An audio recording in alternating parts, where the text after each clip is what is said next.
Chapter 5203. Everything has nothing to do with me, Crown Princess, Yuan Maui begged bitterly. I beg you, Crown Princess, please let this lowly one off. You can treat this lowly one as a fart and let him go like this. Arbor stared expressionlessly at the woman who was kneeling on the ground and kowtowing repeatedly. It was really hard to imagine that at the 100-day banquet yesterday, in front of everyone, this woman was actually a fairy who had descended from the heavens, like a holy light descending from the heavens. With such a scoundrel appearance, if anyone were to see it, they would definitely be taken aback. When Han Su was brought up, she was struggling with all her might. Her pair of eyes were as big as copper bells, and she was charging around like a calf, unwilling to give in. Holy Maiden, what are you doing? When she saw Yuan Maui lying limp on the ground, Han Su was so angry that her eyes widened and she scolded, Holy Maiden, stand up for me. Why are you lying on the ground like this? Our Zhaoguang's face has been completely thrown away by you. Yuan Maui said angrily, I'm the one who's going to be killed by you all.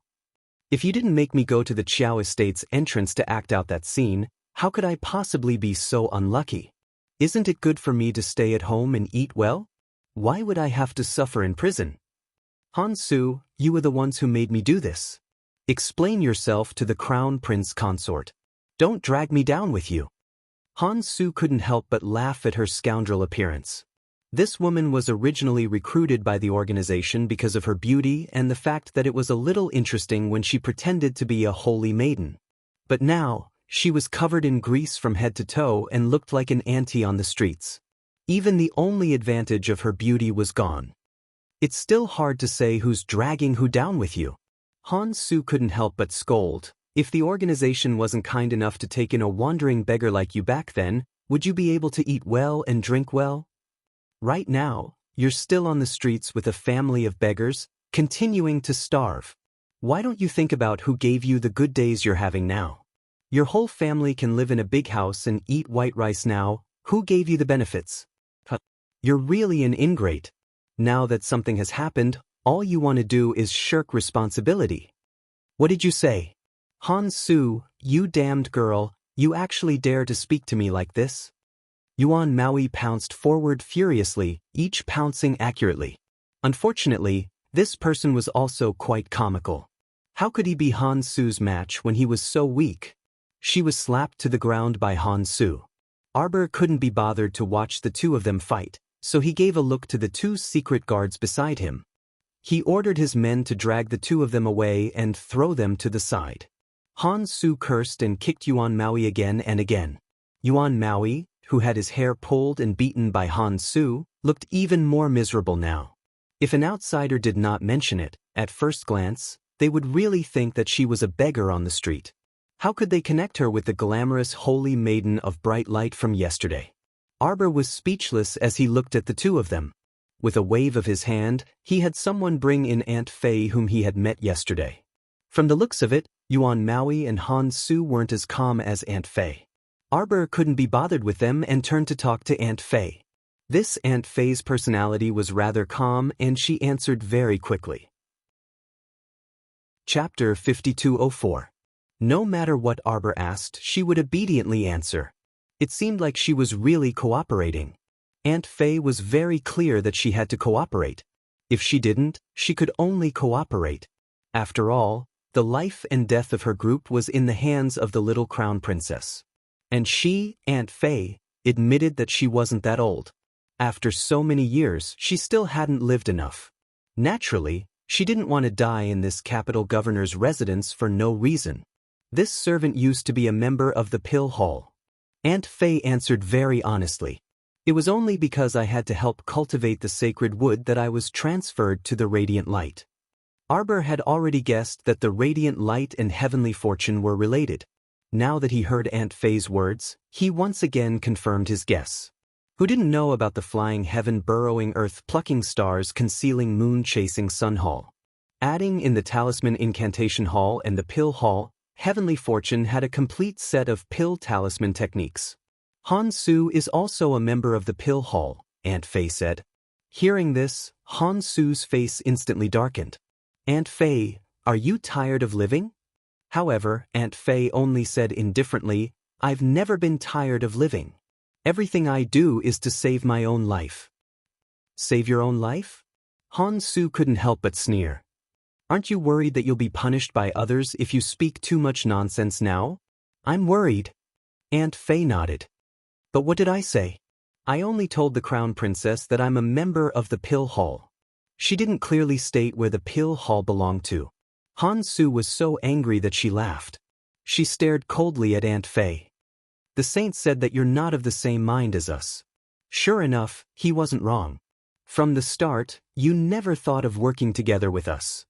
Then this old servant advises you not to be so stupid as to cause trouble at the Qiao estate. Did you all listen to my advice? Aunt Fei smiled and shook her head. I already said that there wouldn't be a good ending.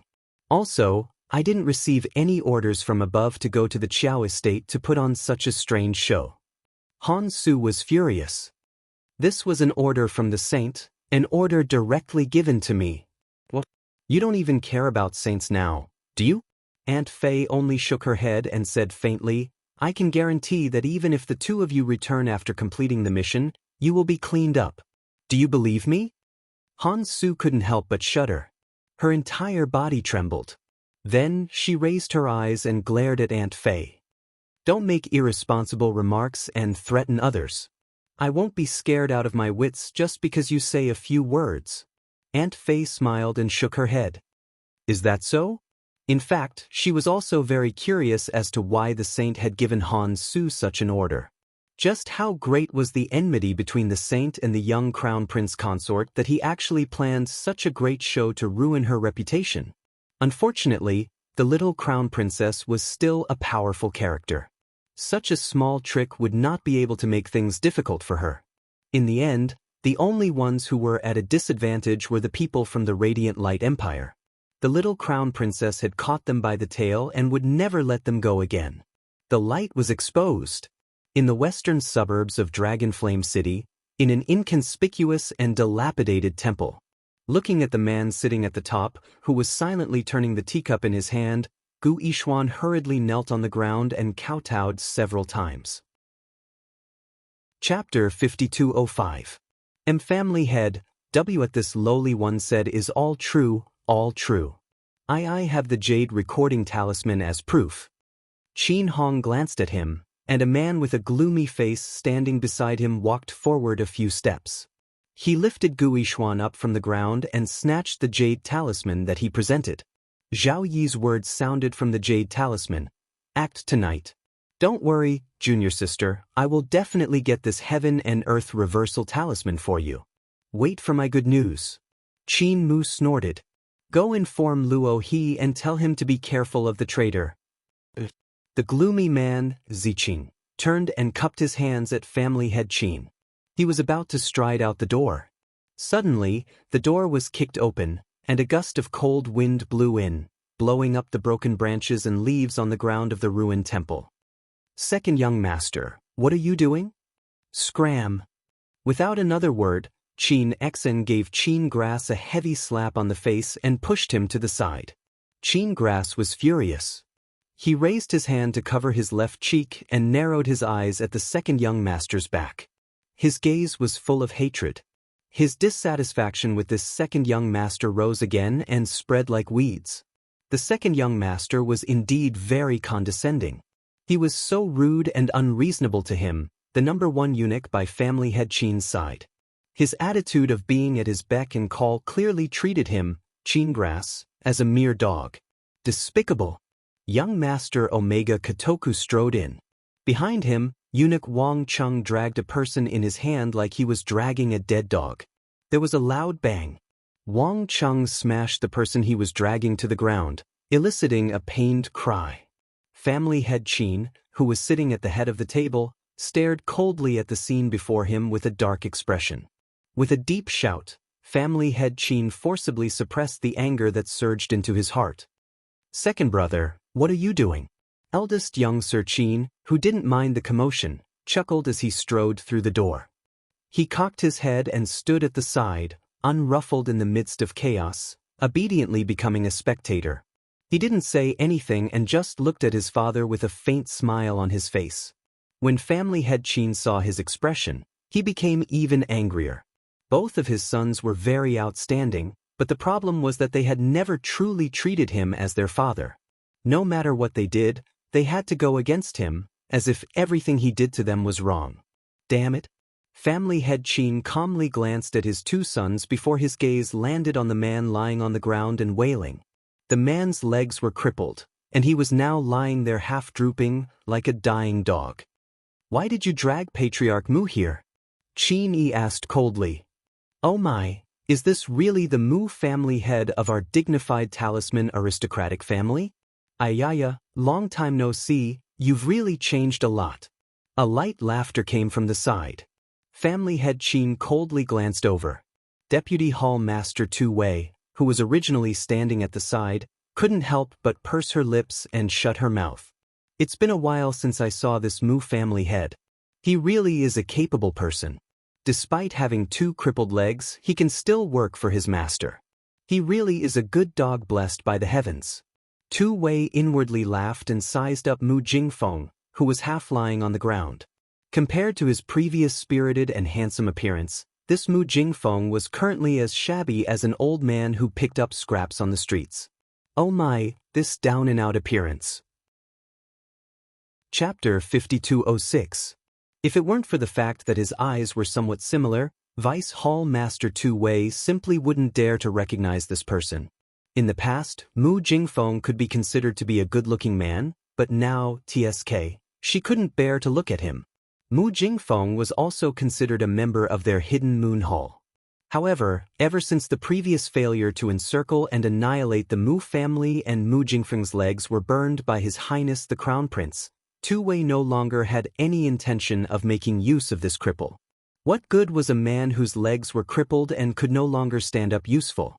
Speaking of which, she had always left him in some corner of the hidden moon hall and didn't care about him for so long. If she didn't see him again today, she wouldn't even remember where he died. Unexpectedly, this Mu Jingfeng still had some tricks up his sleeve. From the looks of it, who knew when he defected to Master? Tu Wei was a little dissatisfied. This Mu Jingfeng defected to Master, yet he didn't even tell her. She had wasted a lot of mutation pills for him previously. Mu Jingfeng was like a bug as he struggled to crawl on the ground, trying to roll to family head Qin's feet. However, under young Master Omega Kotoku's gaze, Mu Jingfeng stepped forward. Huang Chong took 2 steps forward and stepped on Mu Jingfeng's back, preventing him from moving forward. "Second brother, what are you doing?" Qin Hong glared at young Master Omega Kotoku in displeasure, his eyes filled with dissatisfaction. This son of his was truly becoming more and more outrageous. As the saying goes, even if you want to beat a dog, you still have to look at the face of its owner. Family head Qin would also feel that he had lost a lot of face for treating his subordinate like this in front of him. Qin Chao couldn't help but shout excitedly, "Second young master! Don't go overboard. No matter what, Mu Jingfeng is now considered master's subordinate. Aren't you afraid of chilling the hearts of your subordinates by doing this?" Young Master Omega Kotoku gave Qin Chao another slap across the air, directly slapping him back a few steps and heavily knocking into a Buddha statue covered in dust. Cough, cough, cough. Qin Chao clutched his chest and coughed heavily a few times.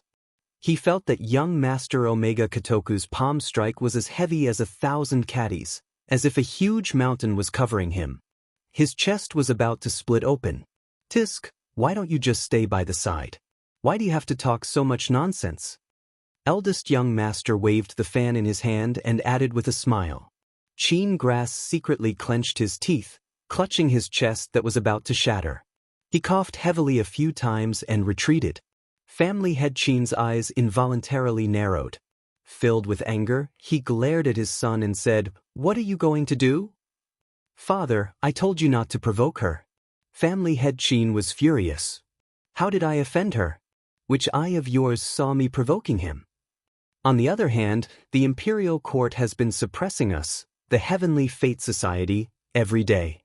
They've even found a way to seal our entire Qin estate and moved everything from our house into the National Treasury. Fortunately, he had long made arrangements.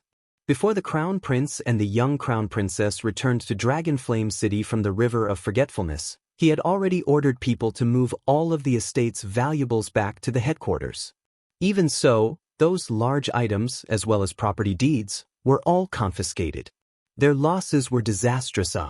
Not to mention that His Highness the Crown Prince was like a mad dog, leading people to search their Qin estate's shops in the capital all day long. It caused their Qin family to be unable to make ends meet, and all of their valuable shops were completely sealed. Chapter 5207. If not for Tianyun's deep foundation and having businesses all over the 3 continents, even cash flow would be a problem right now. Fortunately, those pill and talisman shops could not all be closed. These shops were still relatively profitable. Qin Hong was absolutely indignant at his son's words. Who would provoke that god of plague every day for no reason? It was already extremely fortunate that they were not provoked. All right. Young Master Omega Kotoku looked coldly at his father. Still denying it? Xiang Chong kicked Mu Jingfeng's body, causing him to tremble in pain as he cried out in a trembling voice. Yes, yes, yes. Master, pay me, master. Master. Qin Hong scolded with a cold face. Enough. Number 2, what exactly are you trying to say? Why did you send him to do that kind of senseless thing? What senseless thing? Speak clearly. Qin Hua said angrily. Eldest young Master Qin raised his hand to Yan and whispered, Father, don't be afraid to admit what you did. Didn't you send family head Mu to bring people from Zhaoguang to the Qiao family to cause trouble? Qin Hong was silent for a moment before saying coldly, Jingfeng, what's going on? Mu Jingfeng sprawled there like a puddle of mud as he cried out tearfully, Master, it has nothing to do with me. Master, this... Before he could finish speaking, Wang Chung kicked him in the head. Young Master Omega Kotoku said coldly, the facts are all there. You already admitted it earlier. What, you want to go back on your words in front of father? And no, it's not. Mu Jingfeng shook his head repeatedly and tried to crawl forward with all his might, but his back was stepped on, so he could not crawl forward. It was indeed me. I sent the holy maiden to the Qiao residence to teach that evil girl, Arbor, a lesson. Right? Since Master handed Zhaoguang to him to manage, as the saint of Zhaoguang, with such great authority, why couldn't he seek some benefits for himself? She deserved it. That evil little girl deserved it. Did he do anything wrong? What did he do wrong? His mistake was to give birth to such a rebellious daughter who had no ancestral teachings and had no father in her eyes. If Arbor hadn't gone overboard, he wouldn't have ended up like this. His good son-in-law had used the black fire to burn off his 2 legs, forcing him to struggle at death's door in this world. Was it too much for him to ask someone to ruin this evil woman's reputation? This was retribution. She deserved this. What a hateful woman. She had captured all of Saintess Zhaoguang and her entourage. He had even arranged such a big show, but it didn't hurt her at all. Damn it, damn it, damn it. He knew his daughter too well. She was not a person who liked to explain.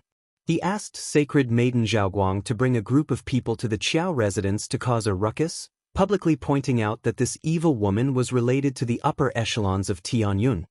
In that case, he wanted to see her fall from grace and have a miserable ending. He did not want her to have a good life. What? He had already been harmed so miserably by that couple. Was it wrong to take revenge once? Where did he go wrong? Damn evil girl, why didn't she get her retribution? She treated her father like this. She deserved to fall from grace and die without a burial place. Wang Chung kicked him a few times. Under the second young master's signal, he withdrew his foot from Mu Jingfeng's back. Chapter 5208. Father, you've heard clearly. Qin Hong coldly stared at his son and said after a while, although Jingfeng acted on his own initiative, this matter doesn't affect our Tianyun at all. How can it not affect us, father? Eldest young Sir Qin blinked and said, this Mu Jingfeng acted on his own initiative and dragged Zhaoguang's men to the Little Stoic. Do you know? The Little Stoic has already guessed that Zhaoguang is one of our people. Impossible. How is it impossible, father? Eldest young Sir Qin rolled his eyes. He truly didn't want to ridicule his old father's stupidity. The Little Stoic is very quick-witted. Do you think she doesn't know anything? As long as you reveal even the tiniest bit in front of her, she'll immediately know. She'll be able to follow the clues to find out everything. Qin Hong was rather disapproving of his son's high praise. He coldly glanced at Mu Jingfeng before shifting his gaze to eldest young Sir Omega Kotoku. What do you want to say? Mu Jingfeng acted on his own initiative to avenge a personal grudge and used the organization to do things, causing Zhaoguang to be exposed in front of others. Father, I hope you can punish this person immediately. Punish? Mu Jingfeng panicked on the spot and hastily waved his hands, shouting repeatedly, "No way. Master, you can't punish me. I sincerely work myself to the bone for the organization. I absolutely don't have any other intentions." Father. Eldest young Sir Qin chuckled and said, "You're right to punish him. This Mu Jingfeng can't accomplish anything and is good at spoiling things. I feel that there's really not much use in keeping him. And no, I have uses. I have uses." Mu Jingfeng hastily crawled forward and prostrated himself on the ground, repeatedly kowtowing to Qin Hong. "Master, spare my life. Master, spare my life. I won't dare to act on my own initiative in the future. I will listen to everything, obey Master's orders." Qin Hong grunted and nodded faintly. "Mu Jingfeng can't die for the time being. I still have some use for him." Eldest young Sir Omega Kotoku's gaze instantly turned frosty. "Is it to deal with her again?" Family head Qin flew into a rage on the spot and slapped the armrest heavily. The armrest of a good sandalwood stool was immediately smashed into ashes, raising a cloud of dust that fell to the ground. "I don't need you to meddle in my business," Family head Qin said angrily. "You two brothers should mind your own business. As for my future arrangements, you don't need to care about them," Qin said coldly. "Don't forget that I'm now in charge of the Hidden Moon Hall. Mu Jingfeng is my subordinate. If you want to beat or kill him, you have to leave it to me." Omega Kotoku smiled coldly. "Is that so?" Seeing that the father and son were about to quarrel again, eldest young master smiled and waved his fan, saying, all right, as a son, it is inconvenient for me to interfere in my father's matters. Second brother, don't be so stubborn. Let's go first." As an old father, he also wanted face. Of course, he would protect Mu Jingfeng no matter what, lest he lose face in front of his two sons. As for this Mu Jingfeng, he could still quietly deal with him the next day. There was no need for him to have a direct conflict with his father at this time and put both parties in an awkward position. Second young master coldly glanced at Mu Jingfeng. With just one glance, Mu Jingfeng's entire body couldn't help but tremble slightly. Second young master's gaze was as cold as a venomous snake, making him feel guilty and afraid. Chapter 5209. He had a nagging feeling that this second young master, who was as gloomy as a ghost, would not let him have an easy time in the future. He wondered if it was just his imagination. Eldest young master was very good-natured, however. He beamed at Mu Jingfeng and glanced at the subordinate beside her. "What? Why you still in a daze? Hurry and help family head Mu up." That subordinate hastily stepped forward and was about to reach out to help Mu Jingfeng up, but Mu Jingfeng kept dodging him. He could not trust anyone now and was unwilling to let anyone near him. He glanced at Qin Hong with some trepidation. At a time like this, only family head Qin could save his life, so he had to firmly cling onto family head Qin's thigh. Qin Hong swept him a glance and waved his hand. "Take him away." Mu Jingfeng still wanted to brush off other people's hands, but he dropped the idea under family head Qin's glare. His entire body was carried away listlessly, and he resented Crown Prince Mo for ruining his legs again. If not for that good son-in-law of his, would he have fallen to such a miserable state today? "Jinghong, you're begging me," family head Qin said coldly. "When do you plan on letting Qingya go?" Young Master Omega Kotoku did not utter a word and turned to leave. Family head Qin was so angry that his eyes turned vertical as he loudly rebuked, "Stop right there." However, young Master Omega Kotoku did not seem to hear him and left without even looking back, leaving behind family head Qin, who was angrily clutching the armrest on the other side. The armrest turned into ashes once again in this family head's hands. Eldest young Master Qin giggled and waved his hand. Since there's nothing else, this son will take his leave first. Eldest wait. Family head Qin bellowed. This son of hers, one after another, always made her worry. Eldest young Master Qin turned back to look at him in shock and asked in confusion, "Does father have any other instructions?" Recently, our underground base has been heavily raided by the Crown Prince of China. Have you thought of any countermeasures to deal with it? Eldest young Master Qin tapped his head with his small golden fan. This son hasn't thought of anything yet. This son will think about it later and inform father. Qin Yi's hands trembled with anger. Yes, father. If there's nothing else, I'll take my leave first. After saying this, eldest young Sir Qin hurriedly slipped away. What kind of joke was this? Was this something he could come up with? Why is he oppressing his son instead of looking for a solution to the problem that the elder ancestor entrusted to his father? He really shouldn't have done that. When eldest young master stepped out of the ruined temple, two people flashed to his side and bowed. The two beautiful men secretly glanced at the eldest young master's expression and asked softly, "Young master? Go find someone to deal with him." "Today?" Hong Yi asked with a smile. "Could it be that you want to wait until we return to the headquarters?" What a pitiful man. How did he offend our eldest young master?" Hong Yi shook her head. "Don't worry, young master.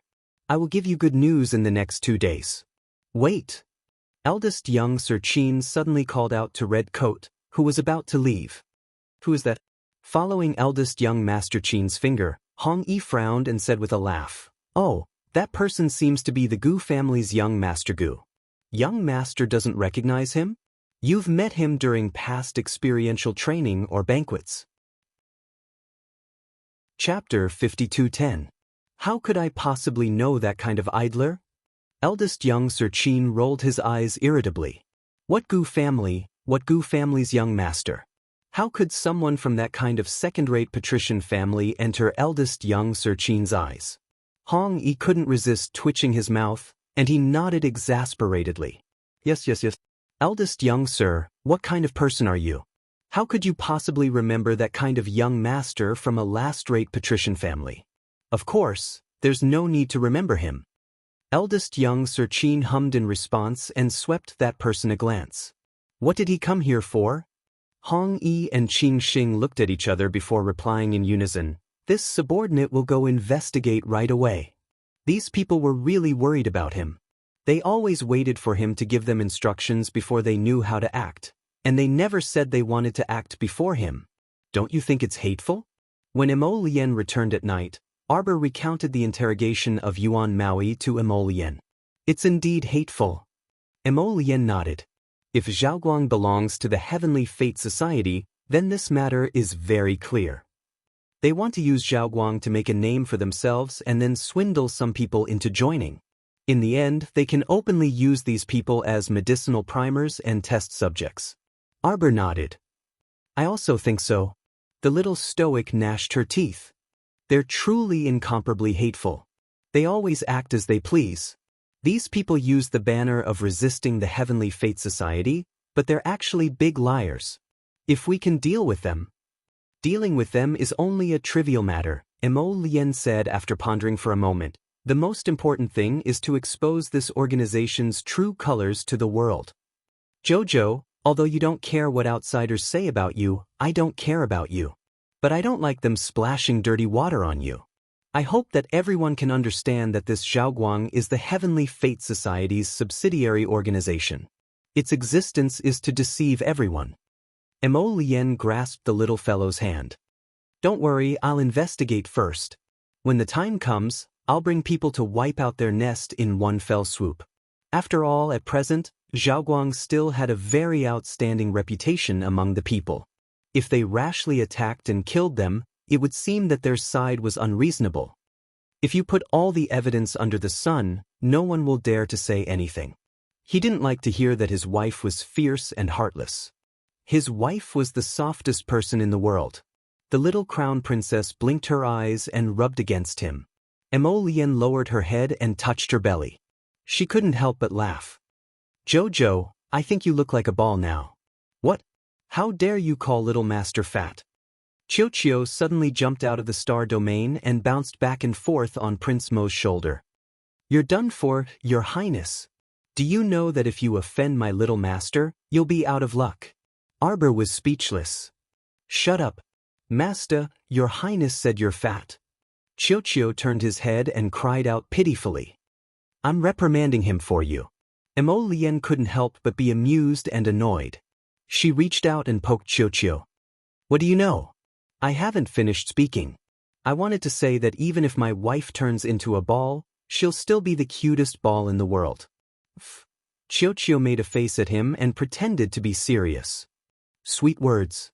Master, let Chiu tell you, a man's heart is like a needle at the bottom of the sea. You have to be careful. When a man says sweet words, nothing good will come out of it. Chapter 52:11. Arbor glanced at Mo Lien. The latter immediately turned merciless and punched Chiu out of the room. He calmly took his wife's hand. Baby, let's not talk to him anymore. Let's rest early. Arbor touched his stomach expressionlessly. The baby is here. Mo Lien chuckled and kissed her hand. You're the big baby, he's the little baby. Xiao Mu involuntarily twitched her mouth. Don't talk nonsense. Debao is so noisy. I don't want to become like him. What noisy? That's called talking too much. He's here to talk to you. You're so quiet. If Debao doesn't know how to talk, the two of you will be speechless. What's so fun about that? So you want to make a talkative robot, right? Arbor chuckled and allowed this fellow to carry him to the bedside. Prince Mo lowered his head and kissed her cheek. Jojo, what do you think we should name baby Mo? Don't we already have a name? Arbor yawned and wanted to find a comfortable place to lie down. Mo Lien was stunned. His wife couldn't be planning to name the child baby Mo, right? He was going to die of laughter. Oh yes, I heard that you gave Kong Kong a name. Mo Kong Kong. My mother gave it to him. Mo Lien. Later on, I felt that it was better to call him Mo Kong. When the child grows up and finds out that his name is Mo Kong Kong, wouldn't he be depressed? Wouldn't baby Mo be depressed then? Our surname Mo can actually be paired with a nicer name, Mo Lien whispered to his wife. He lowered his head again and was speechless. His wife had fallen asleep in an instant. She had left him alone and quietly fell asleep. What an annoying fellow. She fell asleep after just 3 sentences. He lowered his head and rubbed his face against hers. He pulled her into his embrace and patted her gently. Recently, the little stoic had become more and more sleepy. It must be that the late pregnancy announcement had tired her out. Mo Lien stroked her face with heartache and pulled up the blanket while she was at it. If Lord Xiao was awake, she would definitely rebuke him. Only your family name can be matched with a better name. Those with the surname Xiao, the surname Duan, and the surname Mu can also match with a better name. What's wrong with baby Mo? Big Treasure, Little Treasure, and baby Mo are compatible. The next day, Arbor turned over and was about to sit up when he was almost scared by someone who was crawling on his bed. The little stoic was skillful and kicked him over in passing, directly kicking that crawling little person 3 meters away. With a loud bang, he slammed the door. Kai Xiu, Kai Chi, and the others, who were guarding outside, swarmed in. They held their swords and sabers with solemn faces and shouted, "Who is it? Who is it? Insolent assassin, how dare you trespass into the Eastern Palace?" Wah wah wah. Sir Guangguang was sobbing with tears and snot. His entire body was plastered to the back of the door, and he was crying so aggrievedly that his tears were dripping. Arbor glanced at his little leg that was sticking out of the blanket and silently retracted it. He coughed lightly and looked sternly at the child. That kick just now should have been quite heavy, but anyone who opened their eyes and saw a head moving back and forth next to them would have the same reaction, all right? She nimbly kicked out and nimbly retracted her leg, and her movements were incomparably swift. To be honest, she was almost stunned by her own skills. Xiao Mu moved her small mouth and solemnly asked, "How is it? Bring it over for me to see." Chapter 52:12. Master Guangguang pursed his little mouth and cried out pitifully, "What do you mean bring it over for me to see? I'm not an object." What do you mean bring it over? Shouldn't you be carrying it over? Kai Shio was speechless and carried the nagging congealing mirror to Arbor's side. Arbor reached out and touched his bald head. Aren't you an object? You're congealing mirror, not a human. Congealing mirror's holy spirit angrily stared at her. Woman! Speak more politely to Master Guangguang. Kai Shio knocked his little bald head. Speak more respectfully to your elders. What? What elder? Congealing mirror was so angry that he almost stuttered. He was a damn 10,000 years old congealing mirror. These little brats were all his juniors, but they dared to act as elders in front of him. Master congealing mirror, he was so angry that he wanted to vomit. Arbor laughed and hugged him to his side, touching his bald head again. What are you doing sneaking around my bed in the middle of the night? Being asked like this, congealing mirror lowered his head and touched his fingers in embarrassment. I came to take a look at my stomach. What? No, I came to take a look at my contractor. Master Guangguang proudly raised his head. Contractor looks really good looking. Arbor sat up straight and hugged this child to his lap. She understood the meaning of his words and lowered her head to touch her stomach. Guangguang. Master Guangguang. Congealing mirror shook his head and snorted at Arbor.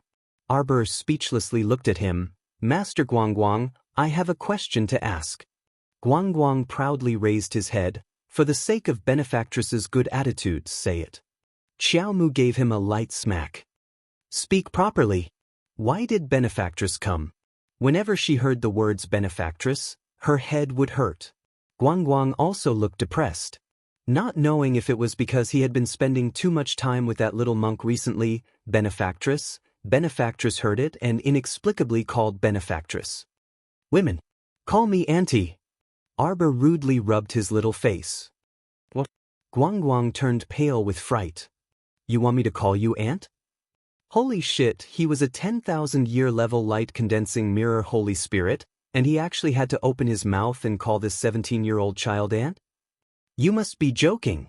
Arbor pinched his chubby hand with a serious face.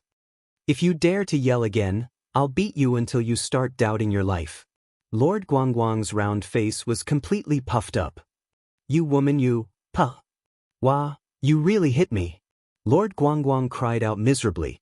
Don't hit me. I just took some time to come and see my contractor. I didn't expect you to have such a big reaction. Xiaomu stopped and pinched his small face. Tell me honestly, is this contractor of yours? She rubbed her stomach. Baby Mo? Ever since the incident where the light-condensing mirror Holy Spirit entered her conscious and disappeared without a trace, Arbor thought left and right, where did this guy run off to? Thinking back and forth, she could only think of running off to Treasure Mo's conscious. There was no other reason. This light-condensing mirror was like a weird uncle all day long, staring at her stomach when he had nothing to do. It was too obvious. Light-condensing mirror vigorously nodded his big head. Chapter 52:13. This fellow revealed a wretched smile and chuckled. Baby Mo is much more powerful than all of you. In the future, I must support him and let him walk on a bright path. Ha! Xiao Mu seized the opportunity to rub his bald head. Alright, don't daydream all day long. It's hard to say who will support who. She felt that this little baby in her belly should be quite powerful. Perhaps he did not need anyone's support. This fellow, condensing mirror, might be overconfident. Hearing her words, condensing mirror pursed his lips unhappily. Don't underestimate me, woman. Call me auntie. Arbor patted him again. I'll hit you. Condensing mirror was furious. Auntie your sister. He is a 10,000-year-old condensing mirror. Does he have no shame? When baby Mo comes out, I will have a helper. Condensing mirror's Holy Spirit said the words in his heart. Is that so? Arbor raised her brows slightly. Are you sure baby Mo will come out to help you and not mother? Lord Guangguang turned his little head and hopped off the bed with his two short legs. I can't be bothered to talk to you anymore. You will know when baby Mo comes out. Haha, my little master must be the best in this world. Crown Princess, do you want this subordinate to beat him up? Kai Chi rolled up her sleeves and turned to ask the little Crown Princess. This fellow was seriously asking for a beating. Every time she saw him with his hands on his hips and his little belly sticking out and laughing wildly, she could not help but want to beat him up. The little crown princess silently twitched the corner of her mouth. She shook her head and waved her hand. Forget it. Let him play on his own. Oh right, have you sent that batch of people over? Kai-Chi nodded. With our people watching over them, I think they will not dare to be impudent. How long does the crown princess intend to let them dig in Chess Mountain's spirit mine? Dig for how long? Arbor was stunned. It depends on the situation. This group of people would first be imprisoned in the Chi Mountain spirit mine. When the time came for the Bright Light organization to fall, all of them would be dealt with. Jojo's Ren has been busy this morning? Yes, Crown Princess. Kai Shio smiled and reached out to help her up. Then she went forward to wash up. Is there any movement in the city today?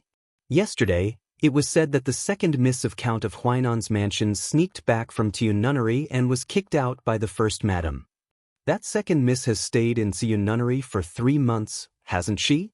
Arbor was slightly stunned as he shook his head with a smile. Isn't that so?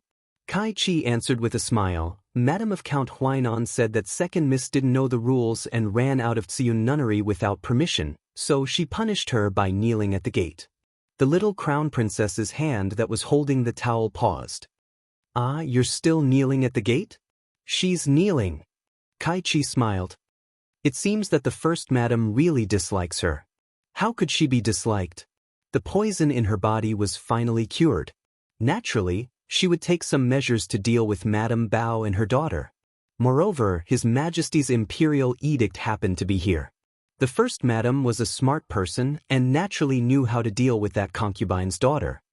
But His Majesty's edict is to let Feng Mingyue go to Tiyun Nunnery to cultivate for half a month, right?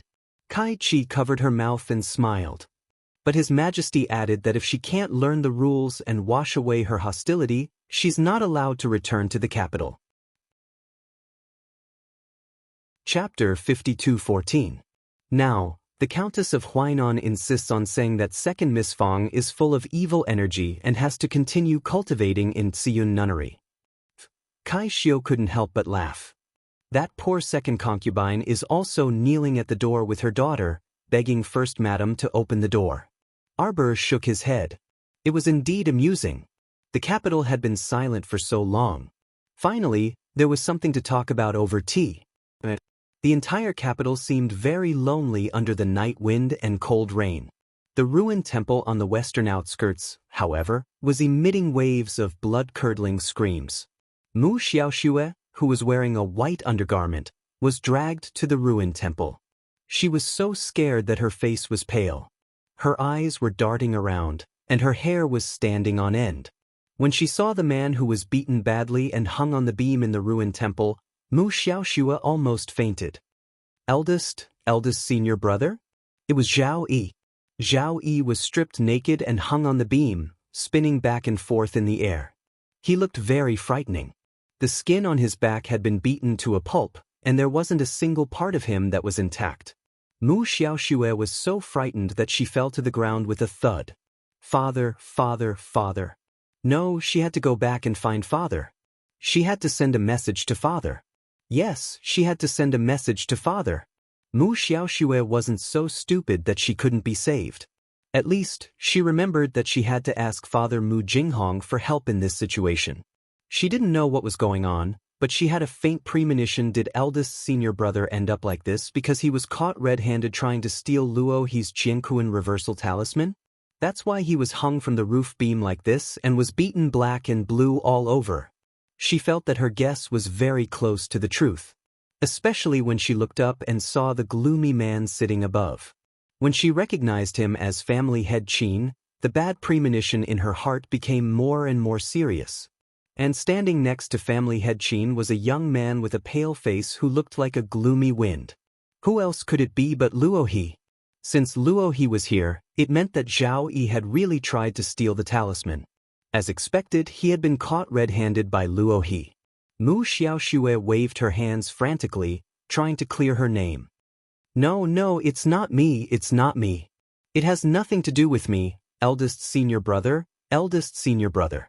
She took out her communication jade talisman and was about to send a message to her father when her elbow was struck by a cold light. Mu Xiaoxue screamed and felt a sharp pain in her wrist. The communication jade amulet in her hand fell to the ground. A surge of earth elemental energy rushed over and crushed the communication jade amulet on the ground. Mu Xiaoxue slumped to the ground and hurriedly moved her legs backward. She muttered to herself, "It's none of my business. It's none of my business." Mu Xiaoxue. Qin Hong's cold eyes scanned her face and stared at her thoughtfully. Seeing this, Luo he stepped forward and bowed. He said in a low voice, "Master, Miss Mu Xiaoxue is Mu Qingya, Hall Master Mu's daughter." "I see." Only then did Qin Hong's expression soften. He nodded with a smile. "So she's Hall Master Mu's daughter. Then we're family." Hearing this, Mu Xiaoxue hurriedly nodded and said, "Yes, yes, I am Tianyun's daughter. We are family." Chapter 52:15. Mu Xiaoxue cried out, "Yes, yes, Ma, Patriarch. We're family, we're family." "I haven't seen you much before," Qin Hong said with a smile. Luo he gave a fake smile. "That's because Hall Master Mu is very protective of his daughter. Patriarch, Hall Master Mu, and City Lord Mu all value this daughter very much." "Oh, so she's Jinghong and Qingya's child. No wonder you look so good, huh?" Seeing this, Qin Hong put on a caring face and nodded at Mu Xiaoxue. At this moment, Mu Xiaoxue was so scared that her soul almost left her body. However, family head Qin was smiling kindly at her, so she had no choice but to stiffly force a smile. She got up and knelt down, kowtowing to Patriarch Qin. Mu Xiaoxue said softly, Xiaoxue doesn't know. Why did Patriarch bring Xiaoxue here in the middle of the night?" "You really don't know?" Luo he smiled sinisterly. That smile almost made Mu Xiaoxue's heart stop beating. "Your good senior brother Zhao Yi came to my room in the middle of the night, wanting to steal the universe reversal charm. He confessed everything. It was all you're doing." "What?" Mu Xiaoxue had already calmed down by now. Putting on a puzzled expression, she wiped the tears from the corners of her eyes like a little white flower and said in a sobbing tone, "Grandmaster Luo, family head Qin, please don't listen to senior brother's nonsense. I never told him to steal anything. That charm, I've never heard of or seen it before. Why would I tell senior brother to steal it?" Zhao Yi, who was hanging from the beam, naturally heard little junior sister's words. He hurriedly shook his body. He was puzzled. Why would little junior sister say such a thing? Was he thinking too much when she was so eager to distance herself from this? "Oh, you didn't?" Qin Hong put on a loving smile and chuckled. "But your good senior brother has already confessed to us. It's because of you that he stole the universe reversal talisman. You've never heard of the heaven and earth reversal charm?" Qin Hong chuckled at him. "I don't think so. This universe reversal talisman is most effective on ordinary people like you." Mu Xiaoxue could not help but bite her lower lip when she heard the words ordinary people. She hated it when people called her an ordinary person. An ordinary person. She was an ordinary person. She was born an ordinary person.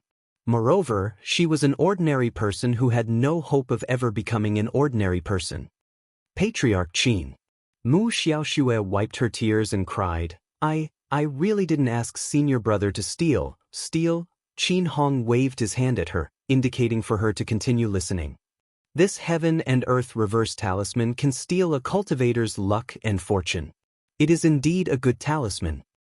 Whereas in our talisman hall, we've only successfully drawn one in all these years. TSK, don't you think it's precious and top-notch? Mu Xiaoxue's eyes lit up, and she almost could not control the desire in her heart. There really was. The talisman hall really had the heaven and earth reverse talisman. That belonged to her, Mu Xiaoxue. If Xiaoxue had this talisman, she would definitely be able to defy the heavens and change her fate for the rest of her life. She was going to rise. Mu Xiaoxue clenched her jade-like hand in excitement. Her entire body could not help but tremble slightly. Heaven and earth reverse talisman. Chapter 52:16. She wanted it. She wanted this Qiankuan reversal charm. Qin Hong was best at reading people's expressions. Now that he glanced at Mu Xiaoxue, he knew what she was thinking. Qin Hong couldn't help but laugh. This Mu Xiaoxue's expression was very greedy. She was just an ordinary ant, yet she dared to put on such a front in front of him. It was really interesting. Luo he stuck out his pale tongue and licked the corner of his mouth. He smiled sinisterly. It seems that Miss Mu is really interested in this charm. She was interested, of course she was interested. She was so interested that she was about to die. Mu Xiaoxue quickly restrained her expression. Thinking of the current situation, she shook her head and pretended to be pitiful. No, I didn't ask senior brother to steal it. Believe me, this really has nothing to do with me. Is that so? At this moment, Zhao Yi, who was hanging above, really heard Mu Xiaoxue's excuses clearly. Mu Xiaoxue wanted to push the blame to him again and again.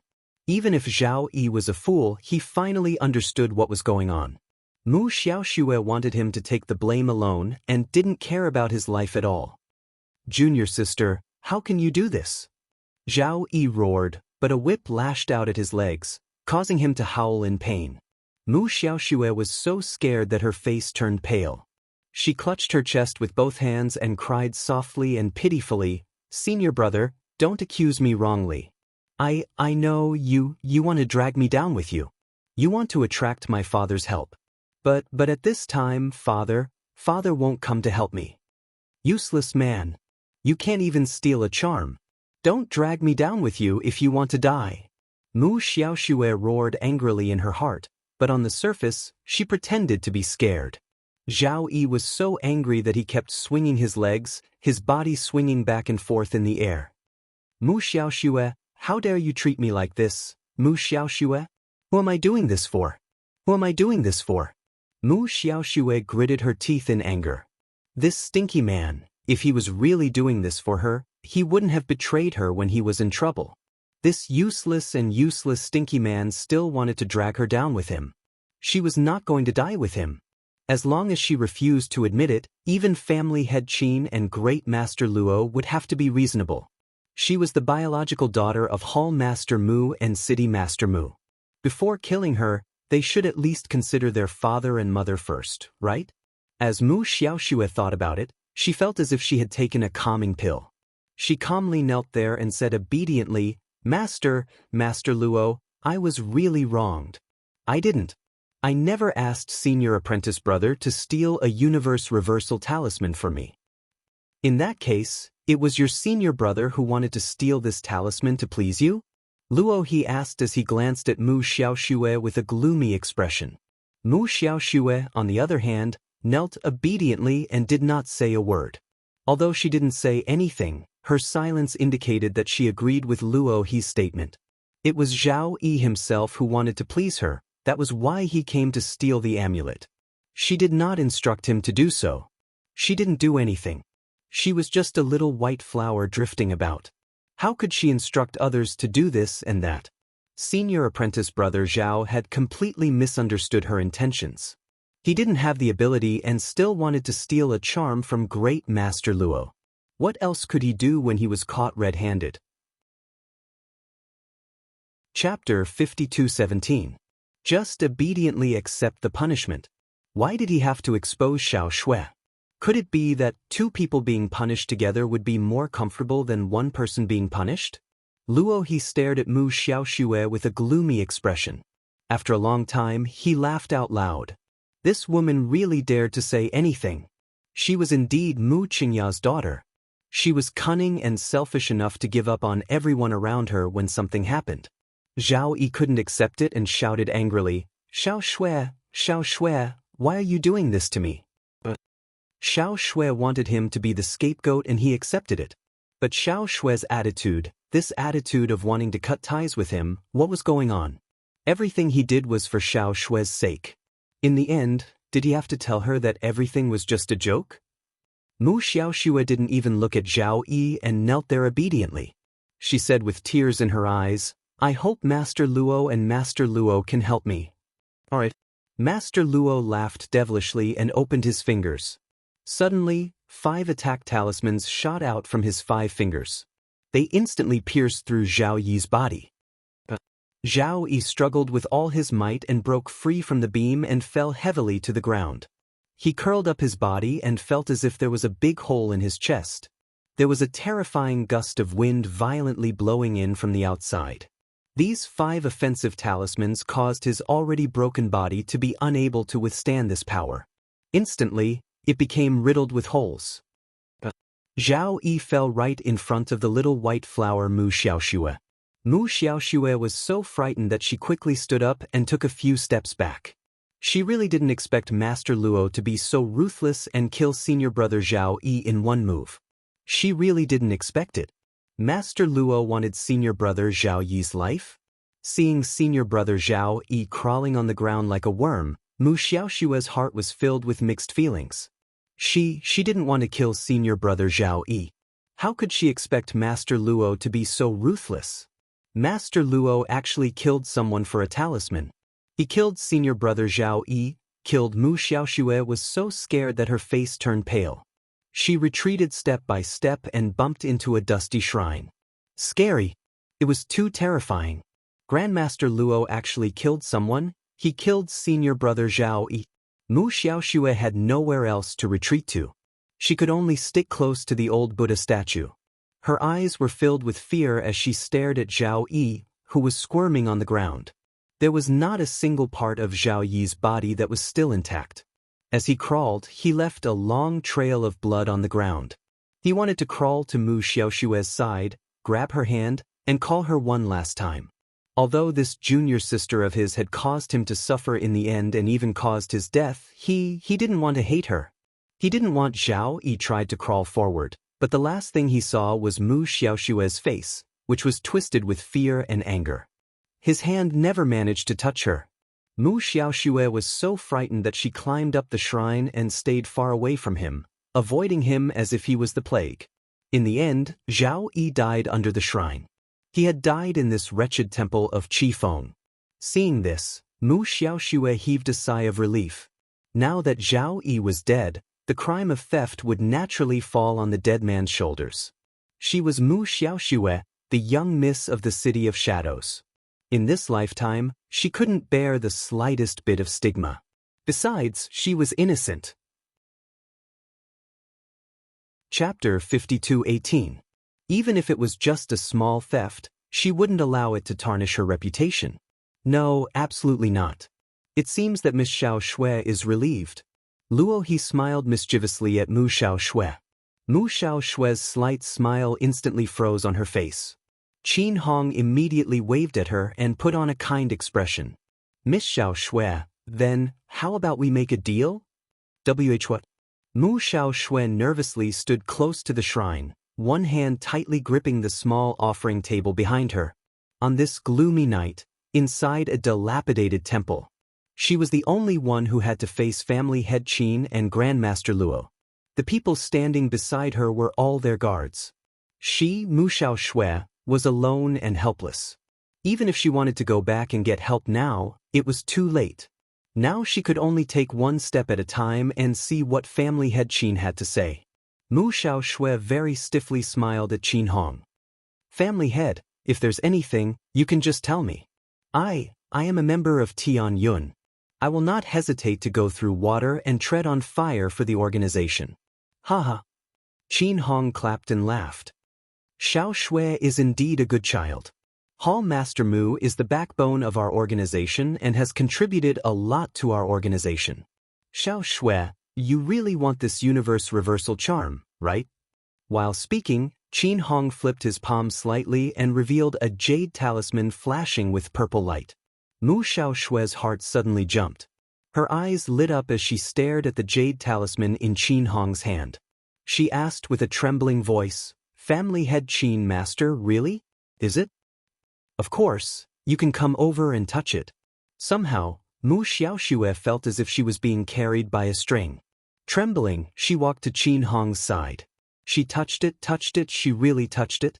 The jade talisman that could change one's luck was in her hand. If she immediately used it in front of Master Luo and family head Qin, Mu Xiaoshui didn't dare to act rashly. Luck was important, but the premise was that she had to be alive. If she was dead, what was the use of being able to change her luck? How is it? Qin Yi whispered seductively to her, "Don't you feel that this little talisman is in control of your own fate?" Indeed. Just like the legend said, all you had to do was open this universe reversal talisman in front of that person. Soon, all the good fortune of the person you want to take away will be transferred to your side. You're no longer a cripple, family head Qin said with a smile. His voice was low and filled with an indescribable charm. You will become the brightest star in this world. You will obtain indescribable opportunities and luck. Your life will immediately be painted with bright colors. Your name, Mu Xiaoshui, will definitely be passed down for eternity. Everyone will praise you endlessly. Mu Xiaoshui became more and more excited. Yes, it was just as family head Qin had said. As long as she, Mu Xiaoshui, had this universe reversal talisman, she could completely change her fate and her future. As long as he had this talisman, everything would no longer be an illusory dream. Mu Xiaoshui took a deep breath. She couldn't control her excitement. Holding the talisman in her hand, she felt as if she had the whole world. Chapter 52:19. An indescribable excitement rose from the bottom of her heart. Patriarch Qin. Mu Xiaoshui couldn't hide the excitement in her heart, tightly holding the jade talisman in her hand. Qin Hong smiled. As long as you can help me with one thing, then this universe reversal talisman is yours. Mu Xiaoshui's heart was filled with anticipation and hope.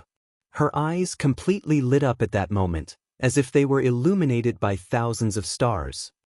I'll do it. Mu Xiaoshui nodded and said, Patriarch, whatever you want me to do, I can do it. Don't worry, it will be something within your ability. Qin Hong smiled and nodded to Mu Xiaoshui, I won't make it too difficult for you. Qin Chao.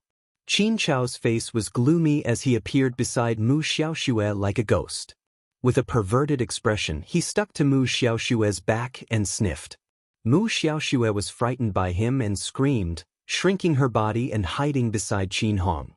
Ha! Qin Hong smiled faintly, Xiaoshui, don't be afraid, Qin Chao is just joking with you. Xiaoshui, take him with you in the future. With his help, you will be able to get twice the result with half the effort. When Mu Xiaoshui saw Qin Grass's sinister and narrow face, she was so scared that her heart trembled. However, on the surface, she still obediently agreed and asked in a soft voice, What does Patriarch want Xiaoshui to do? Qin Hong smiled and stared at her with a strange light in his eyes. I heard that when Joey City was besieged by corpse puppets, you were also there. Mu Xiaoshui was a little confused. Qin Hong waved to her, Don't worry, I just want you to run over and put on a show. Just like this it will be. Mu Xiaoshui carefully walked to Patriarch Qin's side and listened. The more she listened, the more the smile on her face bloomed. In the end, a bright smile bloomed on Mu Xiaoshui's face. Patriarch, don't worry, Xiaoshui will definitely live up to Patriarch's expectations. Xiaoshui will definitely handle this matter properly. Patriarch, please wait for my good news. Good ha. Qin Hong laughed and clapped his hands, nodding repeatedly. I was right about you. Good boy, once you finish this matter, this inverse the universe charm will be yours. Thank you, family head. Mu Xiaoshui immediately knelt down and bowed to family head Qin emotionally. If she could really obtain such a magical talisman, she was willing to pay any price. Moreover, it was just as family head Qin had said. It really wasn't difficult to do this. As long as she did this, everything would be fine. Mu Xiaoshui took a deep breath and a smile appeared on her face. Qin Hong was also very satisfied with her attitude. What he wanted was for Mu Xiaoshui to work for him wholeheartedly. With such a strong goal, Mu Xiaoshui would definitely not let him down. All right, Qin Chao, you can send Miss Mu back. Qin Hong waved his hand, pretending to be tired. No need. I can go back by myself. Mu Xiaoshui was shocked. To be honest, she was still a little scared to see Qin Chao's dark and narrow horse face in the middle of the night. Instead of letting him send her back, it would be better to walk back by herself. Unfortunately, family head Qin didn't want to satisfy her wishes. He smiled and waved his hand. I'm afraid it's too far for you to walk back by yourself. Chapter 52:20. Let Qin Grass carry you for a while. We'll be back soon, Qin Hong said with a smile. Qin Grass made a gesture with a fake smile. Please, Miss Mu. Half of Mu Xiaoshue's body stiffened. When she laid on Qin Grass's back, she felt that she was lying on a piece of cold, rotten meat. When Qin Grass's hands held her legs without any scruples, Mu Xiaoshue was even more ashamed and resentful. She felt that his hands were like poisonous snakes, grabbing her legs and causing her to feel pain. However, she didn't dare to say anything. Now that her life was more important, Mu Xiaoshue just buried her head and let Qin Grass carry her all the way out of the dilapidated temple. After the two left, Luo he turned to look at family head Qin.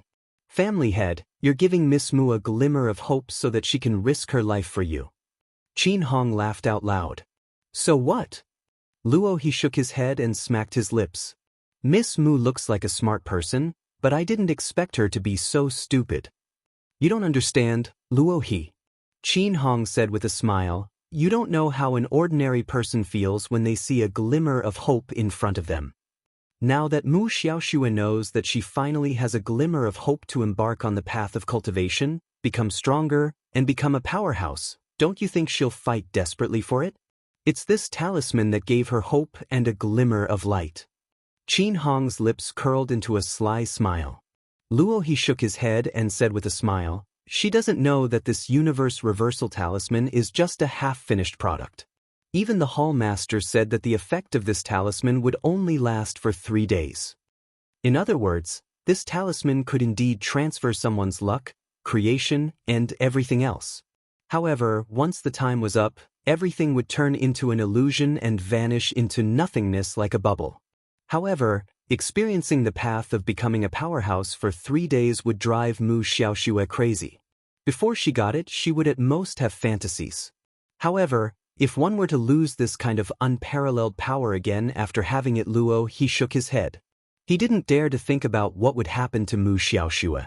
No matter how strong a person's mental fortitude was, they probably wouldn't be able to withstand such a fatal blow. On the other side, Mu Xiaoshue, who had a strong fantasy in her heart, was sent back home by Qin Grass. Her current residence was also on Chang'an North Street. She had found an inconspicuous house to stay for the time being. Yes, that's enough. Put me down. When she came back to her senses, she found that Qin Grass had already carried her back to her room. Mu Xiaoshue couldn't help but feel a little angry. This Qin Grass, along the way, had been very unruly with her. Now that he had put her down, he did not forget to take advantage of her body, which made Mu Xiaoshue very unhappy. However, this person was sent to his side by family head Qin. It was probably because family head Qin was worried about her and wanted to send someone to keep an eye on her. She didn't dare to have a direct confrontation with this zither grass, so she could only coldly say to him, all right, you can leave now. I'm home. However, Qin Chao licked the corner of her lips and said with a smile, Miss Mu, I'm afraid you have some misunderstanding about Master's arrangements. From today onwards, Master wants me to follow Miss Mu. Qin Grass took a step forward, almost sticking to Mu Xiaoshue's body, and sniffed again. Mu Xiaoshue cried out in shock and took a step back, bumping into the bedpost with a thump. Chapter 52:21. What's the matter, Xiaoshue? City Lord Mu's voice came from next door, making Mu Xiaoshue's heart slightly calm. Father was next to her. She was not afraid. Qin Grass generously opened the door and welcomed the angry City Lord Mu in. Mu Jinghong saw a man in his daughter's room and was about to flare up on the spot. But when he looked again, he recognized that it was Qin Hong's personal guard. Why are you here? City Lord Mu, you don't have to worry about this. You just need to know that I will be by Miss Mu's side in the future. No matter where she goes, I will go too. Mu Xiaoshue was so shocked that her face turned pale. What did he mean? Was this stinky man going to follow her to the toilet? Wasn't he taking advantage of her? Of course, Mu Jinghong was very angry. It was just that Qinggrass was a very loyal dog by the patriarch's side. It was precisely because one had to consider the master's face before beating a dog, so he naturally couldn't be too harsh. Thus, with a cold expression, he swallowed his anger and said, "My daughter is still an unmarried young lady after all. I believe that family head Qin's arrangement was to have brother Chao be her personal bodyguard and not follow her like a shadow." Qinggrass laughed and gave Mu Jinghong face. "All right, I will visit Miss Mu at this time tomorrow." After saying that, he left through the window. Mu Xiaoxue immediately burst into tears and threw herself into her father's arms for comfort. Mu Jinghong was very angry. He pushed her and asked, "Why did you provoke such a big Buddha in the middle of the night?" "Father." Mu Xiaoxue told him what had happened. Of course, she did not say that she had instigated Zhao Yi to steal the talisman. She put all the blame on Zhao Yi. Mu Jinghong was very angry. "You really can't do anything right. Forget it. Since this matter has happened, we can only take it one step at a time." Mu Jinghong patted his daughter's hand comfortingly. "Don't worry. With me here, Qinggrass will not dare to act recklessly. It's about Patriarch Qin's matter." "Father, I will definitely do it well." Mu Jinghong sighed and stroked his daughter's hair. "It's really hard on you. If you can really get that inverse the universe talisman, it will be your good fortune." Mu Xiaoxue nodded excitedly. "Yes, father, I will definitely do my best." Family head Qin's request wasn't difficult. Mu Xiaoxue felt that she would definitely be able to complete the task properly. At that time, the universe reversal talisman would be hers. No one would be able to stop her from taking the next step. She would obtain the inner world, the spirit realm, the supreme arts, and the cultivation of the god realm. Haha. Crown Princess, Crown Princess. Arbor had just gotten up and was dragging a string of little radish heads to the garden to stretch his limbs as usual. On the other side, Kai Xiu hurried over with a group of people and bowed to her. What happened? If there was nothing, Kai Xiu would not have rushed over like this. Crown Princess. Kai Xiu's face was red with anger. It's Count Huainan's second concubine and second Mississippi. They're kneeling in front of the Qiao estate's entrance and are currently kowtowing and complaining of injustice. What? Arbor's eyes instantly turned cold. Why did she run over to the Qiao estate to cause trouble again? That's right. She was in the Eastern Palace and was separated by many palace doors. Naturally, he couldn't mess with her. These people could only be picking the soft persimmons to pinch. Elder sister. Arbor was still angry when she suddenly heard Xiaolin-er's voice from the star domain. She casually let her out. Xiaolin-er pounced on her as soon as she came out. Elder sister, I want to find a place to advance. Chapter 52-22. Arbor nodded and turned to call a hidden guard over. Bring Lin-er to a secluded place to advance first. Elder sister. Xiaolin-er glanced at her with a grin and then noticed that her expression was not right. What's wrong? Nothing, go advance first. There's something at home, elder sister will take care of it. When Xiaolin heard that something happened at home, she immediately called out. Elder sister, then I'll go back with you. There's no rush to advance first. It's fine. Arbor glanced at her younger sister and hesitated for a moment. Xiaolin-er hurriedly said, Elder sister, how can I not go if something happens at home? Us sisters are of the same mind, our sharpness can cut through metal, and everything can be easily solved. I want to go, I must go and take a look. Arbor could not help but laugh inwardly. Looking at her younger sister's situation, it seemed to be all right, so she nodded. Her parents and family had not seen this younger sister for a long time, so it would be good to see her first. If Xiaolin suddenly wanted to advance later, then let her go to East Peak Mountain. In any case, that mountain had already been flattened by Qi Xianxian and the others, so it would not be a big deal for her to cause more destruction at most. She would make that unlucky Dou family head cry again. Thinking of this, Arbor's expression turned slightly better. She pulled her younger sister's hand and said, Then come with me. Xiaolin nodded and rubbed her fists. I want to see who dared to cause trouble at our home when I wasn't around. She was definitely going to twist that person's head off and kick it around like a ball. Arbor looked at her younger sister's spirited appearance and could not help but find it funny. She nodded and said, "It's second concubine and young miss from Count Huainan estate." Xiao Lin was at a loss. "I don't know them." "Second young miss, you naturally don't know them." Kai Xiu angrily called out from the side. "If you see those two, you might want to slap them." Elder sister Kai Xiu is such a good-natured person, but even she said that. Those two are definitely not good people. Shaolin harumphed and rubbed her little fists. "Elder sister, let's go. Let's go see what they're up to." Arbor raised his hand to summon Qing Wan and let everyone jump on. Qing Wan did not need a pass to enter and leave the palace. The guards at the gate only raised their heads to take a look and let him pass. If the little crown princess wanted to leave the palace, who would dare to stop her? Anyone who tried to stop her would be unlucky. If he offended the crown prince, he might still be able to survive. But if he offended the crown princess, he would be doomed. On the other side, Arbor took Xiao Lin, Kai Xiu, and Kai Chi to the entrance of the Qiao mansion. Before they even landed in the distance, they saw a group of people crowding at the entrance of the Qiao estate, craning their necks to look. The young crown princess's face darkened. She turned around and nodded to everyone. She put away the blue wand and the group of people floated down. A group of passers-by who were watching the show suddenly saw someone descending from the sky and hurriedly raised their heads. With one look, they were shocked.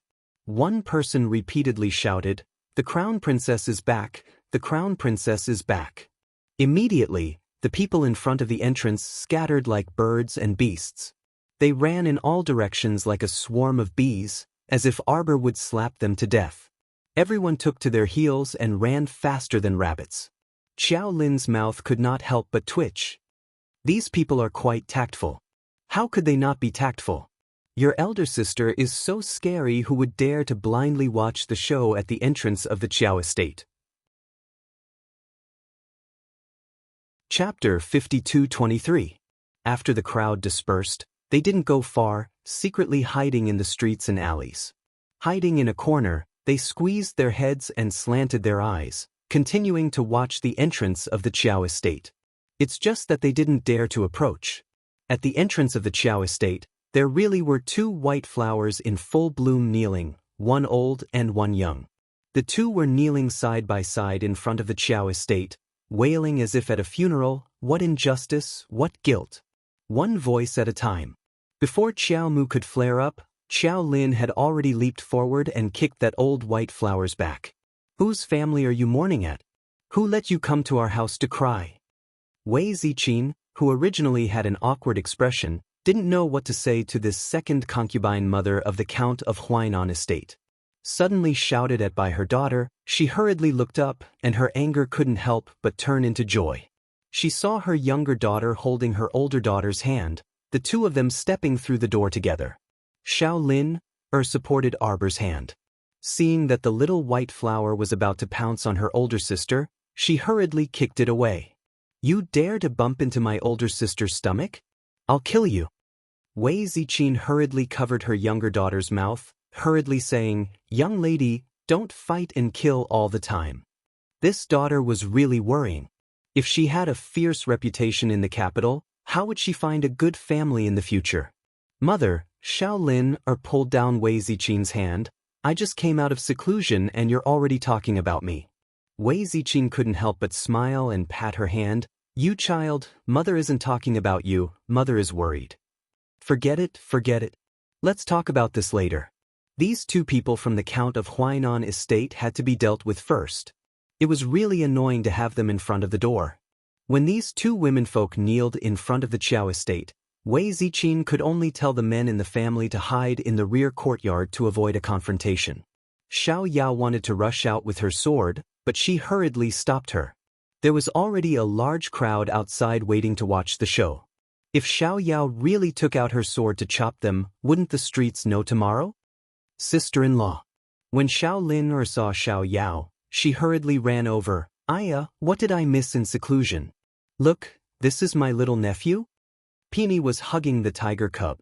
She had put away her sword, but her face was still filled with indignation. Now that she saw Xiao Lin run over, she finally smiled. Lin Er's out. That's amazing. At such a young age, he's about to break through to level 7. Xiao Lin buys by her buys is lin s buys is lint est lint test by. Ti Xiao Yao smiled and nodded, holding Xiao Lin Er's hand and exchanging a few pleasantries. When she saw the two people kneeling in front of the door from the corner of her eyes, her expression immediately changed.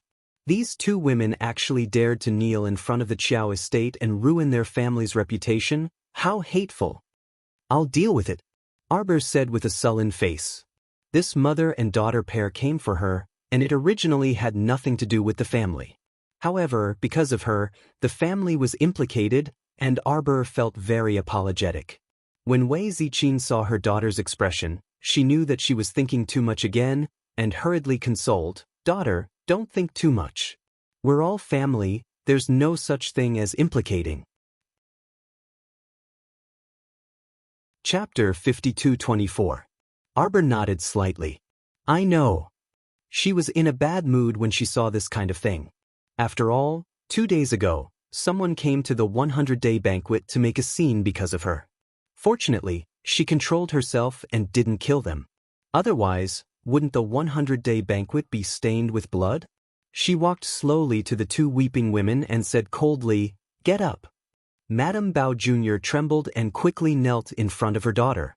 She cried, Crown Princess, please don't be angry. It's already been 3 months. You can't let a beautiful girl like me spend the rest of her life in a nunnery like this." Madame Bao Jr.'s words made it seem like it was her idea to ask Feng Mingyue to go to the nunnery. "This is His Majesty's decree," Arbor said coldly. "I think you mother and daughter are stupid. You can't even distinguish between His Majesty's decree and this Crown Princess's intention? His Majesty's decree is not your decree. Now that you're pregnant with the dragon fetus, you can say whatever you want." Madame Bao Jr. curled her lips angrily, but she quickly put on a smile and said with a flattering smile, "Crown Princess, it's not that this lowly one wants to overstep the rules, but His Majesty ordered my daughter to go to the nunnery to cultivate for half a month. It's already been 3 months. Crown Prince Consort, shouldn't you be appeased by now? Besides, Mingyue contradicted you back then because she was childish and shouldn't be like this. But it's already been 3 months, and Mingyue has already received the punishment she deserves. Please forgive her." Madame Bao Jr. wiped the corners of her eyes with a handkerchief and cried, "Crown Princess, Mingyue's life in Siyun Nunnery is really poor. 3 meals a day are thin porridge, and there isn't even a side dish to accompany the porridge. Crown Princess, why do you have to do this? This punishment should be enough." Wei Ziqin was eager to protect her daughter and said angrily, "Nonsense. Second aunt, what are you saying? What does it have to do with the Crown Prince Consort whether or not your daughter can come back? It's not like the Crown Princess ordered her to suffer in the nunnery. Madam Qiao, do you think this is appropriate? If it wasn't for the Crown Princess, His Majesty wouldn't have ordered Mingyue to be punished." Madame Bao wiped the tears from the corners of her eyes and looked heartbroken. Originally, His Majesty had ordered Mingyue to stay in the nunnery for half a month. But now, it has already been 3 months. Little Madame Bao continued to cry, "Crown Princess, you have to know your limits, don't you? There has to be a time limit for this punishment." "Shut up," the young Crown Princess coldly scolded. "What do you want?" Madame Bao Jr.'s eyes rolled and she quickly put on a fawning expression. This subject hopes that the Crown Princess will go to the Count of Huainan's estate and personally explain this matter to Madame and take my daughter back to the estate. Wei Ziqin heard this and couldn't help but laugh in anger. "You want the Crown Princess to send your daughter back to the Count of Huainan's estate? Do you think you have the face to do so?" Madame Bao Jr. couldn't help but vomit blood in anger. How could she not have the face? She was also the second madam of the Count of Huainan's estate. This matter was originally caused by the Crown Princess. She asked the Crown Princess to send her and her daughter back to the estate and then explain it to First Madam. Wasn't it right? Wicked woman. Wei Ziqin finally understood. She was so angry that her face turned pale, and she pointed at Madame Bao Jr. and shouted. Chapter 52:25. What a wicked woman! Your madam chased you and your daughter out of the door and refused to let you two in, so you came to our Chao estate. You want to use the crown princess's name to send you and your daughter back to the estate? You really have a good plan. Wei Ziqin angrily scolded and pointed at Madame Bao Jr. Don't look at me like that. Who do you think you are? You have the face to come here and ask the crown princess to do you and your daughter a favor? Madame Bao Jr.'s face was covered in dirt after being scolded by her. On the side, Fang Mingyue couldn't help but say angrily, "Shouldn't I? I suffered so much in the nunnery for so many months because..." Fang Mingyue's cry was hurriedly covered by Madame Bao Jr., who rushed forward. On the way here, she had repeatedly exhorted her daughter to not get into a conflict with the young crown prince consort. Otherwise, did she really plan to live in the nunnery for the rest of her life? Who knew that his daughter was still so impulsive? He didn't keep an eye on her and almost caused trouble again. If she argued with the crown princess at this time, they definitely wouldn't have a good time. Especially now that the little crown princess's belly was so big, if she bumped into something and blamed it on them, Madame Bao Jr. couldn't help but tremble and almost didn't dare to continue thinking. If the dragon fetus was damaged, it was very likely that the entire Count Huainan estate would be executed. Perhaps the wicked first madam's words would be true and even the dog in front of their house wouldn't be spared. When she thought of this, Madame Bao Jr. trembled again. She quickly grabbed her daughter and looked at Wei Ziqin's group with a smile. "Madame Chao." Madame Bao Jr. said with a smile, "Say, what are we arguing about? Actually, this is a very small matter." "Shut up." Wei Ziqin didn't want to see the woman in front of her at all. This shrew actually wanted her daughter to compromise and give them face. What did she think her daughter was? What did she think she was? Her daughter was the crown princess. If she ran to send a concubine's daughter back to the mansion of Count Huainan, what would she do? Little Madame Bao was really daring. Her wishful thinking made Wei Ziqin want to go up and give this woman 2 tight slaps. Reason told her that she had to remain calm and collected. She had to maintain her dignified and virtuous demeanor as the madam of the Chao estate and the mother of the crown princess. But in reality, she only wanted to go up and tear apart this idiot in front of her. Shaolin also wanted to go up and kick the mother and daughter, but she was stopped by Arbor. The little crown princess said indifferently, "We don't have to do anything. Someone will come and take care of them." Madame Bao hugged her daughter and shivered. The word, cuisine, that came out of the little crown princess's mouth sounded as if the mother and daughter were trash that could be thrown away at any time. Terrifying. Madame Bao Jr. hurriedly tugged at her daughter and thought about how to continue singing. She heard a servant hurriedly report from outside, "Madam, the crown princess. The madam of Count Huainan and eldest miss are here." Clang. Madame Bao Jr. collapsed on the threshold in fright. Then she felt someone kick her in the back. She couldn't take it and fell forward, almost falling flat on her face. The madam of Count Huainan and Fang Luing rushed over. Looking at the madam of Count Huainan, she was so anxious that she even forgot to put on her cloak. Chapter 52:26. She stepped through the door and kicked that shrew Madame Bao Jr. to vent the anger in her chest. As soon as Fang Luing entered, she hurriedly greeted the crown princess and Madame Chao. After Madame Count Huainan gave her greetings, she also hurriedly grabbed Wei Ziqin's hand and said, "Big Sister Qin, it's all younger sister's fault for not disciplining the concubines in the manner. They actually ran over and disturbed your family's peace." When Wei Ziqin saw Madame Count Huainan, her expression finally relaxed. "Madame's words are too serious. It's just that this mother and daughter pair came to my Chao estate's door early in the morning, kneeling, crying, and howling. They really did cause a lot of trouble for my family. In addition, this mother and daughter pair even wanted the crown princess to send them back home. This is really unreasonable." Madame Count Huainan was so angry that she fell backwards. She turned and shouted at a group of burly mamas, "What are you all still standing there for? Why haven't you taken them away yet? They're all insensible things. Madame Count Huainan harshly scolded, "You're just a concubine's child. You actually dare to beg the crown princess for grace and shamelessly ask people to send you back home? You deserve to be a concubine for the rest of your life, you unpresentable thing." Madame Bao Jr. was so angry that her hands trembled. She shrieked, "Older sister, your words are too unreasonable. Mingyue is the Fang estate's concubine's daughter and master's biological daughter. What are you doing? Let go, let go, let go." Before Madame Bao could finish speaking, several old maidservants grabbed her by the arms and lifted her up. Arbor looked on coldly and didn't say anything. Shaolin inwardly cursed, "Serves them right." She glared fiercely at Madame Bao and her daughter. What the hell, running to someone's home early in the morning to howl about a funeral was truly uncultured and infuriating. Fang Mingyue was also lifted up by someone. She cried out in fright, "What are you doing? What are you doing?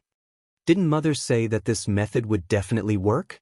Mother said that as long as she and her daughter knelt in front of the Qiao estate and forced the crown princess to send them back to Count Huainan's estate, it would definitely work.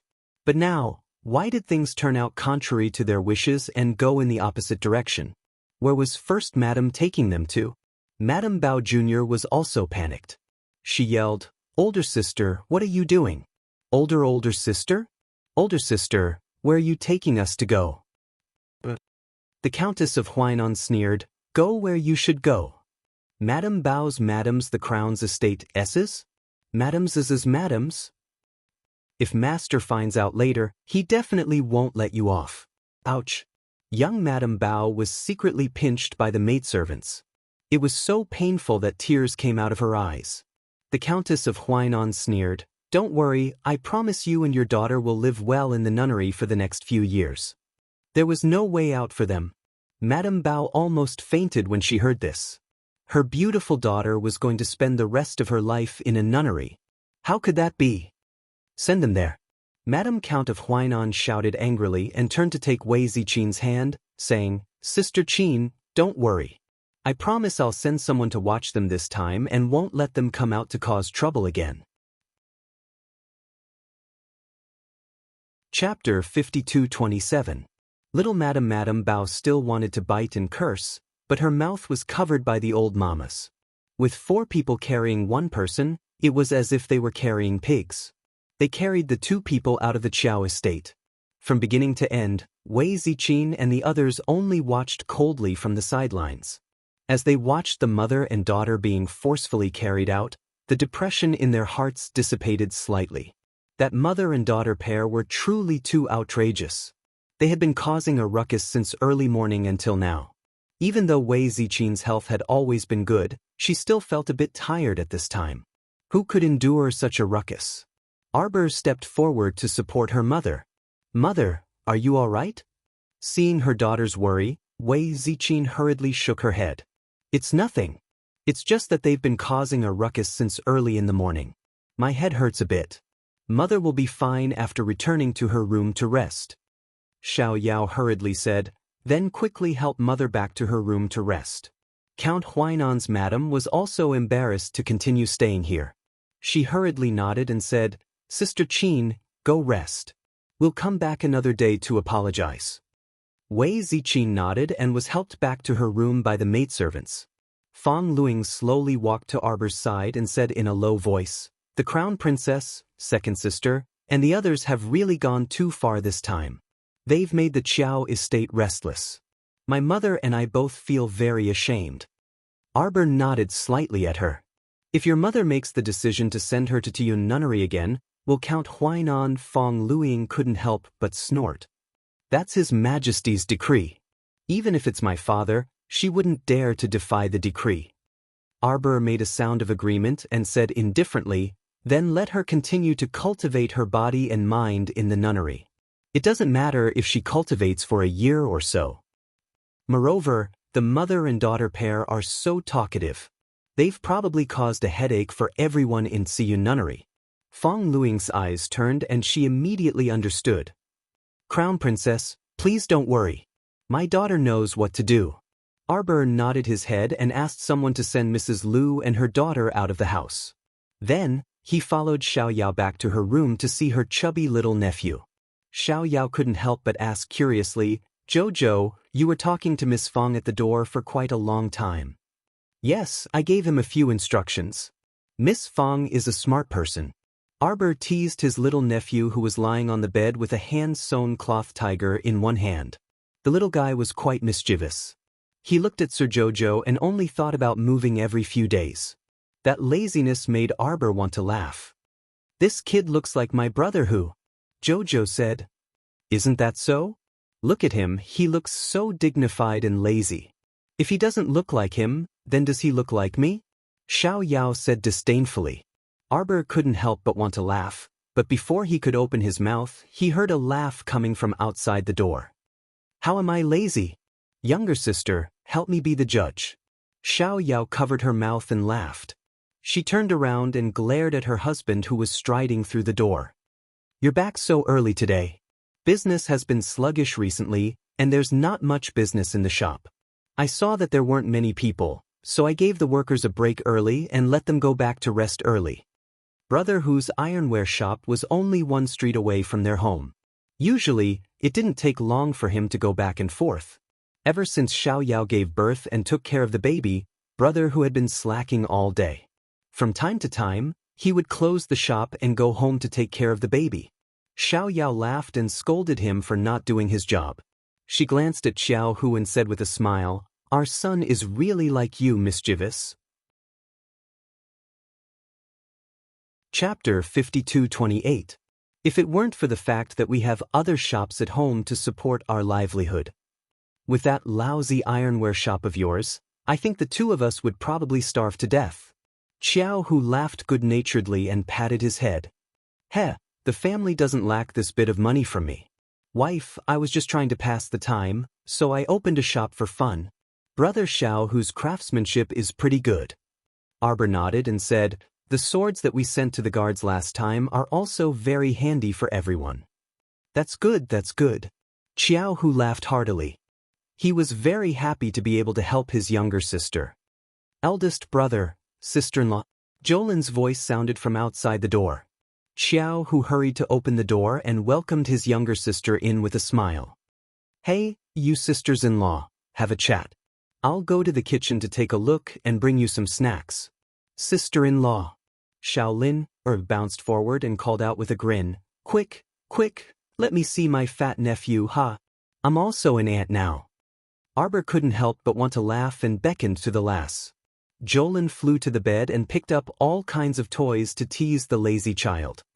"Ha, he's so funny." Arbor rolled his eyes. "You're funny, your whole family is funny." Xiao Yao, seeing the two sisters teasing the child in front of the bed, Xiao Yao's heart was filled with happiness. When she turned back, she saw her husband striding over with a large tray in his hand. When he entered, he yelled, "Here, the snacks are here." Xiao Yao couldn't help but chuckle. Later, Prince Mo naturally heard about this when he came to the Qiao estate to pick up his wife. Without another word, His Highness the Crown Prince immediately sent someone to the Duke of Huainan's estate to find the old uncle and harshly reprimand him.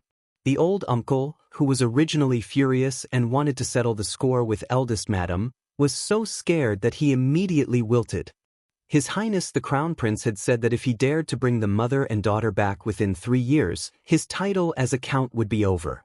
As such, for the sake of his title and future, no matter how much his heart ached for his concubine's daughter, Fang Xienge did not dare to bring her back. Mrs. Lu's heart was filled with gratitude. If it weren't for the Crown Prince's timely arrival, she would have been punished by the old master to kneel in the ancestral hall. On the other side, Madame Bao and her daughter, who had been carried to Ziyun Nunnery and locked up in the nunnery, received reliable and accurate information. The Duke cancelled the trip and withdrew the carriage that was originally sent to pick up the mother and daughter. Fang Mingyue felt as if she had been struck by lightning. She was so angry that she made a scene in the nunnery. She smashed, and threw everything she could. How could this be?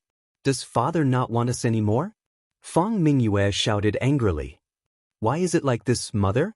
Didn't you say that as long as we show our faces at the count's residence and cry, Father will compromise? Also, you said that as long as the Crown Princess agrees to let us go back, everything will be fine. And the result? How could that bitch agree? She doesn't even have time to deal with us. How could she be so kind as to agree? Fang Mingyue shouted angrily. Now everything is over. We can't go back. Okay, stop arguing. Madame Bao was annoyed by her daughter's argument and couldn't help but turn around and yell at her daughter. Fang Mingyue widened her eyes and stared at her mother, who had always obeyed her, in disbelief. She cried out miserably, "This was all your idea." Chapter 52:29. You're yelling at me now? You're yelling at me? Now I can't go back. I'm going to spend my best years in this shabby nunnery. This is all you're doing. Originally, we only needed to wait quietly. Maybe in another half a month, the Count's estate would send a carriage to pick me up. It's you. You insisted on sneaking back now. You insisted on letting that slut embarrass me and send me back to the Count's estate to suppress First Madame's arrogance. And the result? My face was slapped to the ground and slapped hard. Madame Bao was so angry that she almost vomited blood and died.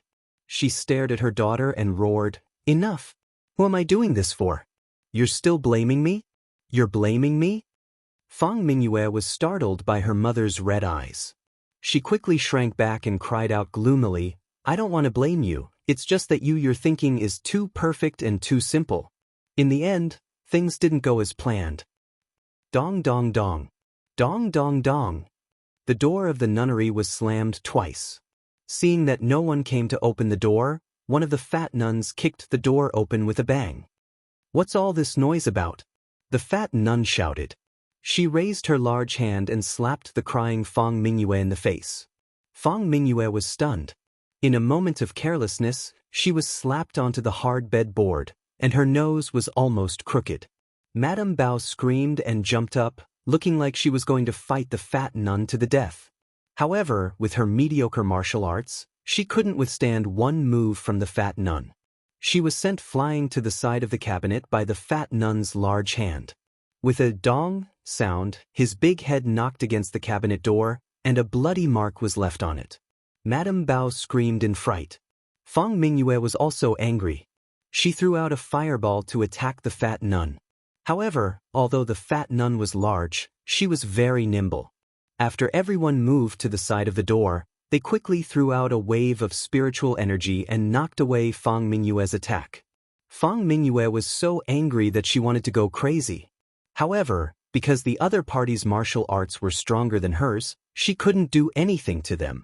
The fat nun quickly rushed forward, grabbed Fang Mingyue's elbow, and forced her down onto the wooden bed.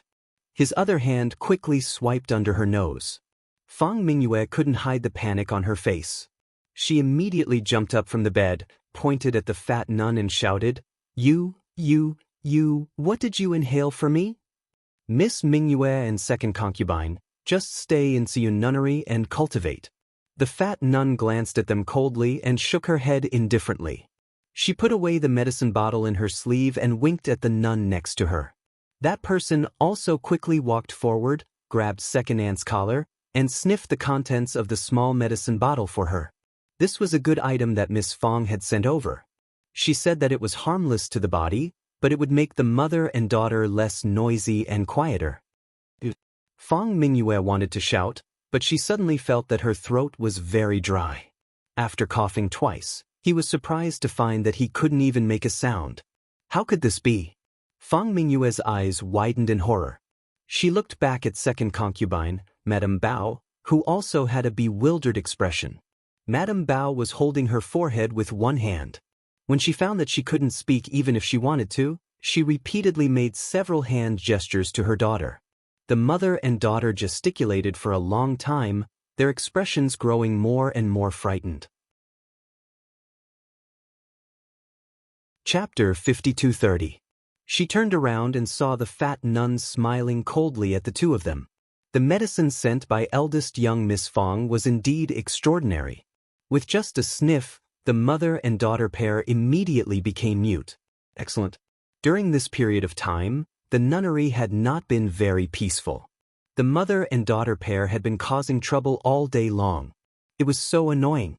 Now, everyone could have a peaceful period of time. When eldest young miss sent someone to deliver the medicine, she also said that they could sniff the medicine every 7 days to ensure that it would be quiet. The two of you should obediently live in Siyu Nunnery. It won't be too late to return to the capital when second young Miss Fong can sweep away this vicious aura. After saying this, she gave the other nun a look. The two of them turned around and left at the same time, closing the door with a bang. Little Madame Bao rushed to the door. She wanted to curse but found that she could not utter a single word. She could only forcefully pound on the door, causing the door to rumble loudly. How did she end up in such a bad situation? Little Madame Bao was really puzzled. She had secretly brought her daughter back to the capital to lift the ban on her daughter's hair cultivation. How did it end up like this now? Little Madame Bao turned around to look at her daughter, whose cheeks were red and swollen and was silently crying. She did not feel good in her heart. She walked forward and pulled Fong Mingyue, gesturing and speaking in front of her. Her original intention was to tell her not to worry and to relax. Her father, Count Huainan, would definitely find a way to pick them up. But then she thought of the news she received, saying that Count Huainan changed his mind before leaving and would not come to pick them up. She could not help but feel discouraged. What should she do in the future? When Mu Jingfeng was carried up, other than being able to move his neck, he could not move any part of his body. The more Qin Hong looked at Mu Jingfeng, the angrier he became. What happened? Last night, 2 assassins broke into his room. The guard said this and did not continue. A trace of anger rose in Qin Hong's eyes. Did second brother send someone to do it?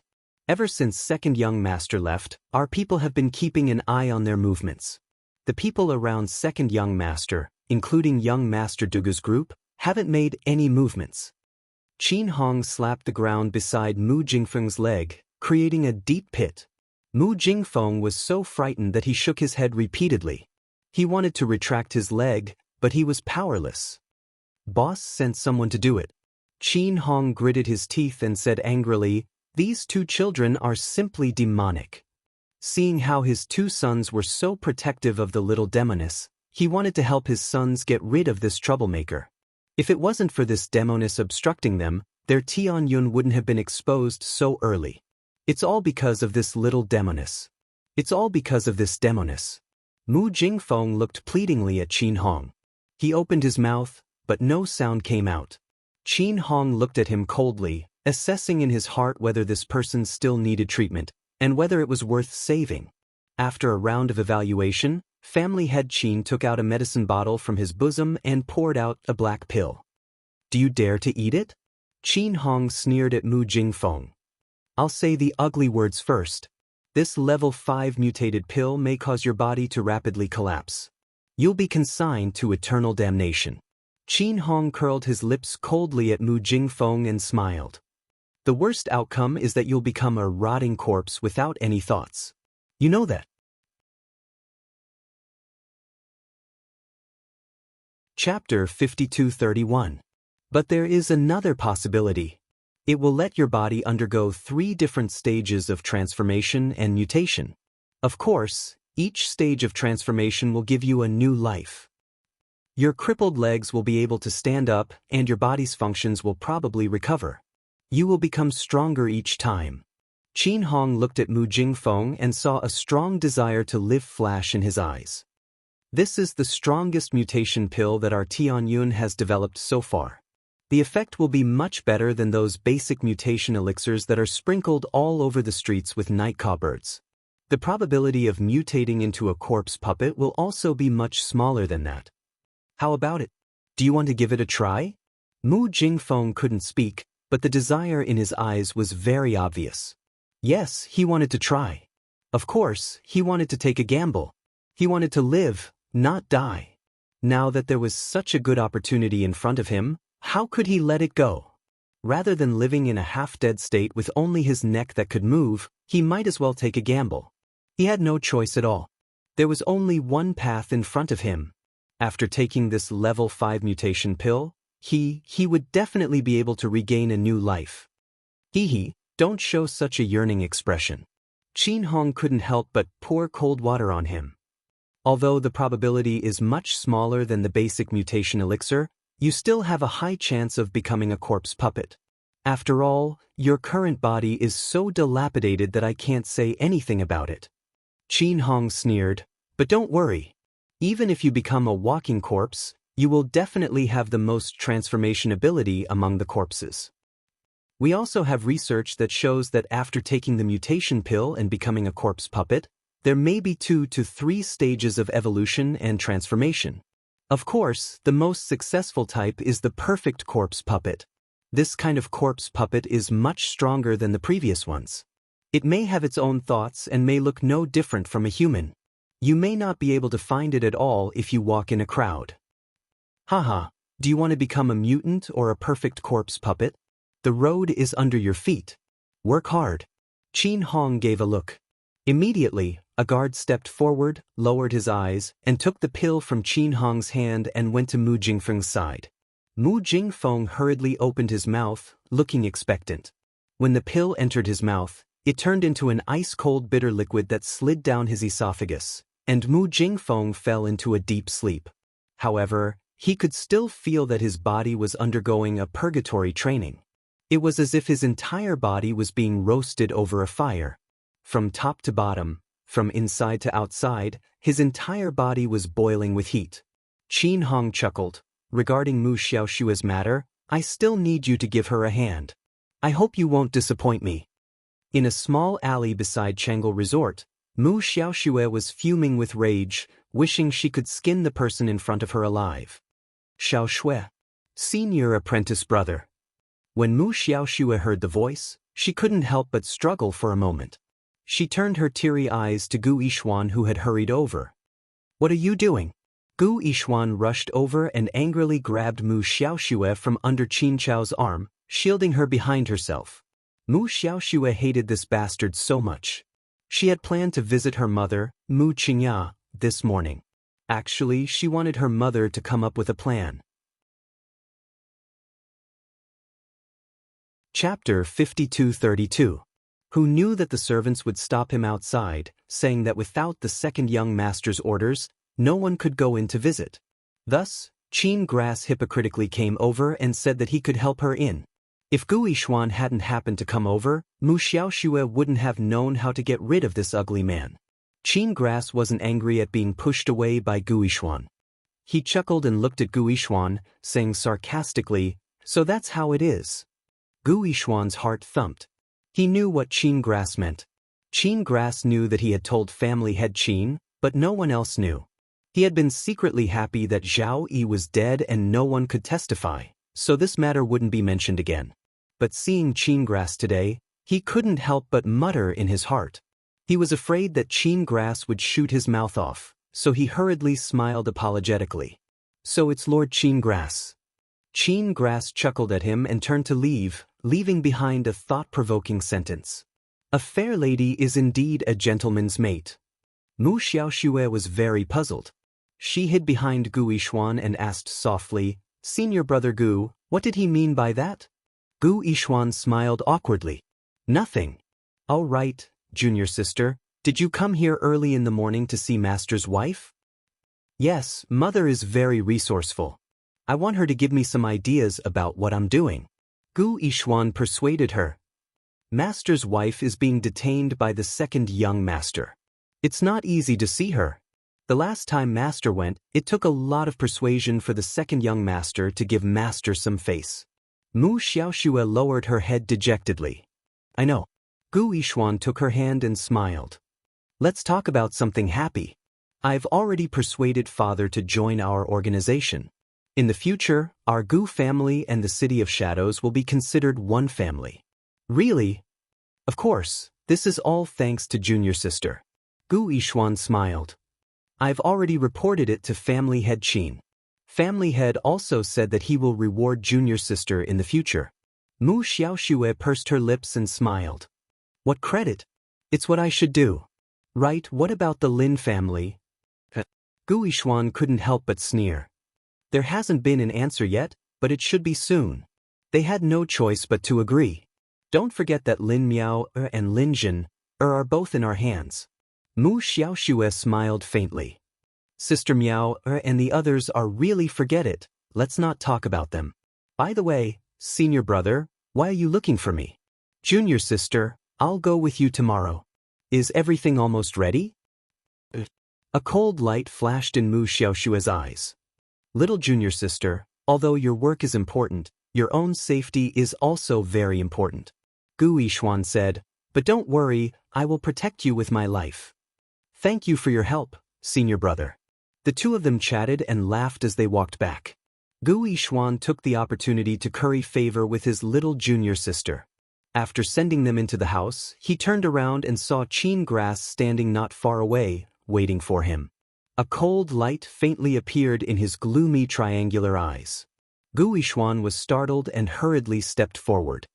Is something the matter, Lord Qin Herb? Gu Yixuan, don't play dumb. Tell me, how much are you going to give me to keep my mouth shut? Qin Grass chuckled. Chapter 5233. Gu Yixuan's heart almost jumped out of his chest, but on the surface, he put on a calm face. If Zhao Yi's matter was exposed to his junior sister and master, he would definitely suffer. Gu Yixuan secretly gritted his teeth and could only accept Qin Grass's threat helplessly. Lord Qin Grass, we are all working for the family head, you don't have to be like this. Gu Yixuan smiled and rubbed his hands. He took out a bag of spirit coins and stuffed it into Qin Grass's hands. Qin Grass weighed it, snorted, and turned to leave. You brat, be careful. Until he walked far away, Gu Yixuan spat out indignantly, and a trace of anger flashed through his eyes. What a villain! He reported Zhao Yi. Could it be that it was for him? Wasn't it for the sake of the organization? Even the family had praised him for his loyalty. This Qin Grass, damn it, he actually used this to threaten him. He couldn't do anything to him now, but when he grew up, he would definitely teach this person a lesson. Achoo! Arbor rubbed his nose, sat on the bed and asked with a sleepy face, what time is it? Kai Xiu went forward and said, it's almost noon. Crown Princess, did you not sleep well last night and catch a cold? Little Crown Princess waved her hand and said, maybe I slept too much. It's strange recently, I always feel sleepy. He raised his hand and touched his stomach. She repeatedly checked his pulse several times and found that there was no problem. She even nervously invited several imperial physicians to diagnose him, and the results were naturally the same as her own diagnosis. Even Kai Chi couldn't help but laugh at her. Crown Princess, if you can't diagnose the problem, do you think those ordinary physicians can? She actually understood this simple logic, but she had done it inadvertently. Then, when baby Mo comes out, she must tell her child how much she, as his mother, worried about him. Crown Princess.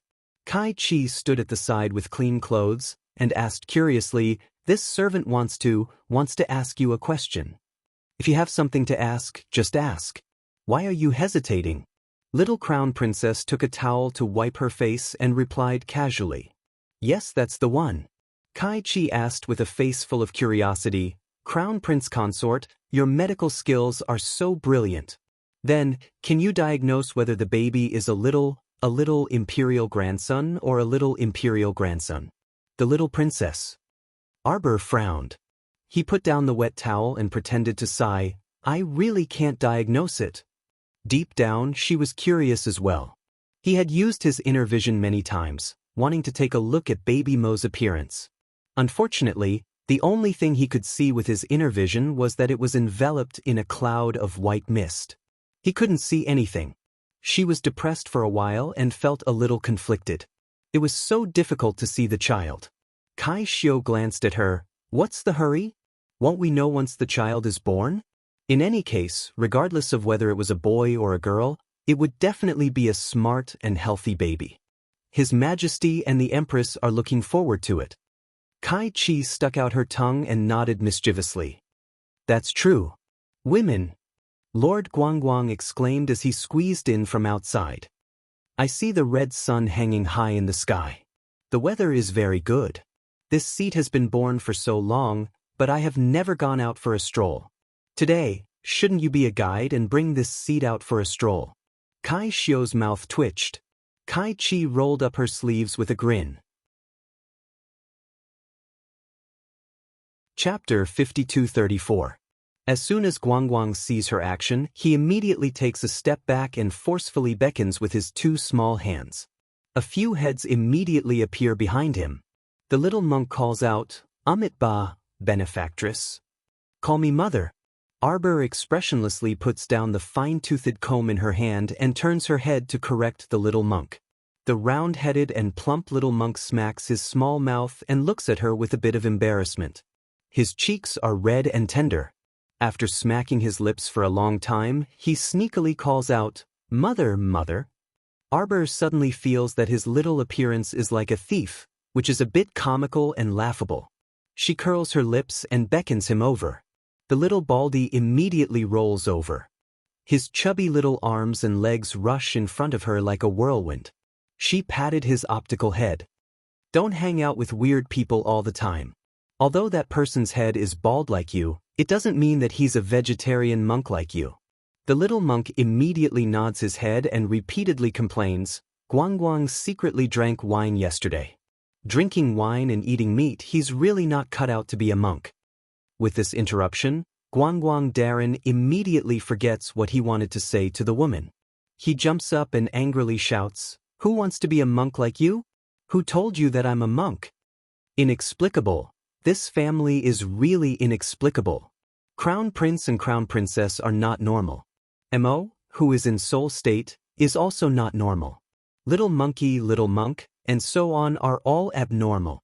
Other than Guangguang Darren, there are no normal people here. Arbor takes out a carrot and feeds it to the little monk. "Where do you want to go to play?" "Let's go shopping." The little monk's eyes are sparkling. "Amit Ba, although this little monk doesn't like shopping, I can accompany mother to go out for a walk." Kai Xiu almost faints from this little imp smile. With that serious little appearance, he doesn't like shopping? Wherever there's a lively atmosphere, that's exactly what they're talking about. "It's been a long time since we went to Kaidai Pavilion to eat. How about, I take you to Kaidai Pavilion for a meal?"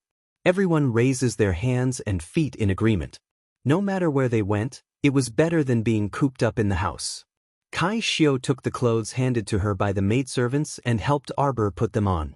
Then she said with a smile, "His Highness the Crown Prince left the city early this morning.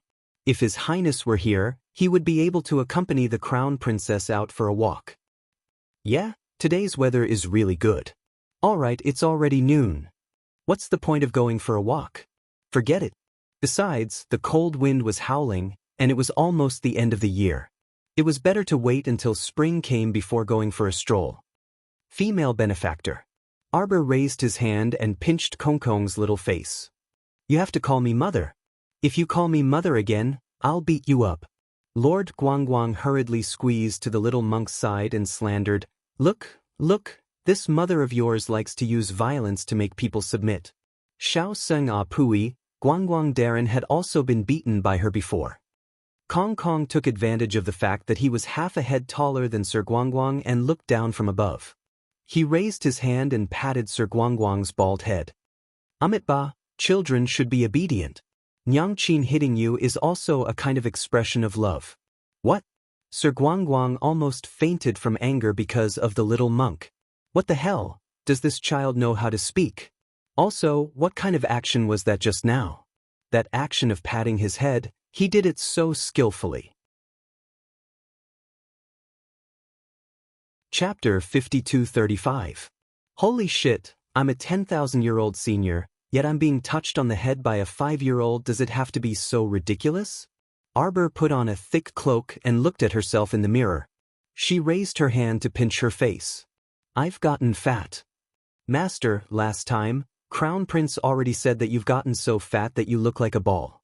The little tray ant jumped onto her shoulder and said, "You've realized it yourself, haven't you?" Arbor looked at him expressionlessly. "What did I realize?" "I realized. Chio, you like to jump around so much. No wonder Jojo's lotus threw you out again and again." "Master," Chio looked at his little master gloomily. "You love Crown Prince more than Chio." Arbor was speechless. She pulled the 2 tender leaves on top of his head. All right, I'll take you out with me. The little tray ant danced on Arbor's head and shouted, Is there anything fun? Is there anything fun? Yes, there's a shadow play troupe that came to the capital recently. They have 5 shadow plays every day. Really? The little monkey was also energized when he heard this. He ran up and asked, What play? What play? 5 plays a day, and each play is different. You'll only know what to play when you go. Arbor couldn't help but laugh. Seeing the group in high spirits, she agreed to take them to eat first, then to watch the shadow play. Everyone went out noisily. Since they weren't in a hurry, they simply got into a carriage and headed towards Changle Street in a lively manner. After leaving the Eastern Palace, Arbor hesitated for a moment. She lifted the curtain and looked outside, her eyes narrowed. What's wrong, Crown Princess? Nothing. Arbor lowered the curtain, a cold smile tugging at the corner of her mouth. If she hadn't sensed wrongly just now, then someone was secretly watching the Eastern Palace gate. What were they watching for? Arbor raised a small hand and gently touched his stomach.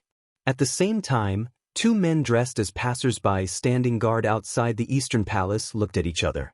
One of them lowered his voice and said, Hurry up and inform them.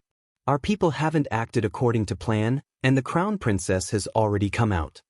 The other person nodded and then laughed in a low voice. Isn't that just right? It saves us a lot of trouble. Originally, he still had to think about how to reasonably lure the little Crown Princess out of the depths of the palace. He might even have to make a trip to the Qiao estate. But now, everything was going smoothly. This was a good start. It seemed like there was hope for today's matter to succeed. Crown Princess, your cultivation is much higher than ours. Was there something watching us in the dark just now? Kai Chi asked in a low voice in the carriage. Her expression was grave. Don't worry, we'll deal with whatever comes our way. Whoever comes looking for trouble won't have a good ending. Kai Chi's heart calmed down a little.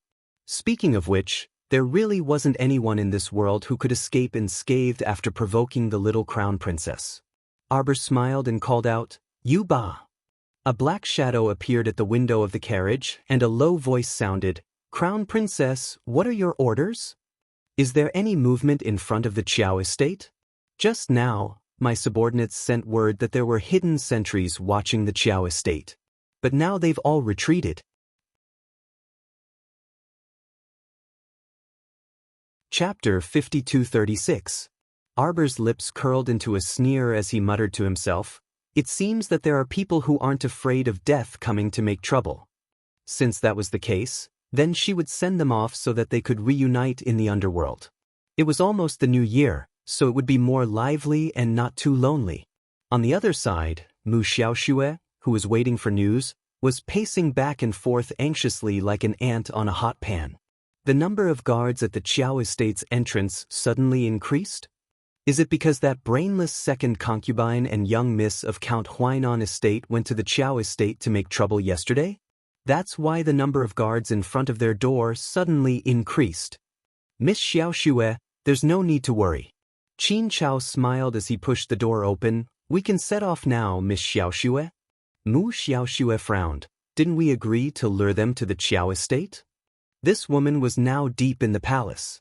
They couldn't find the exit even if they wanted to make trouble.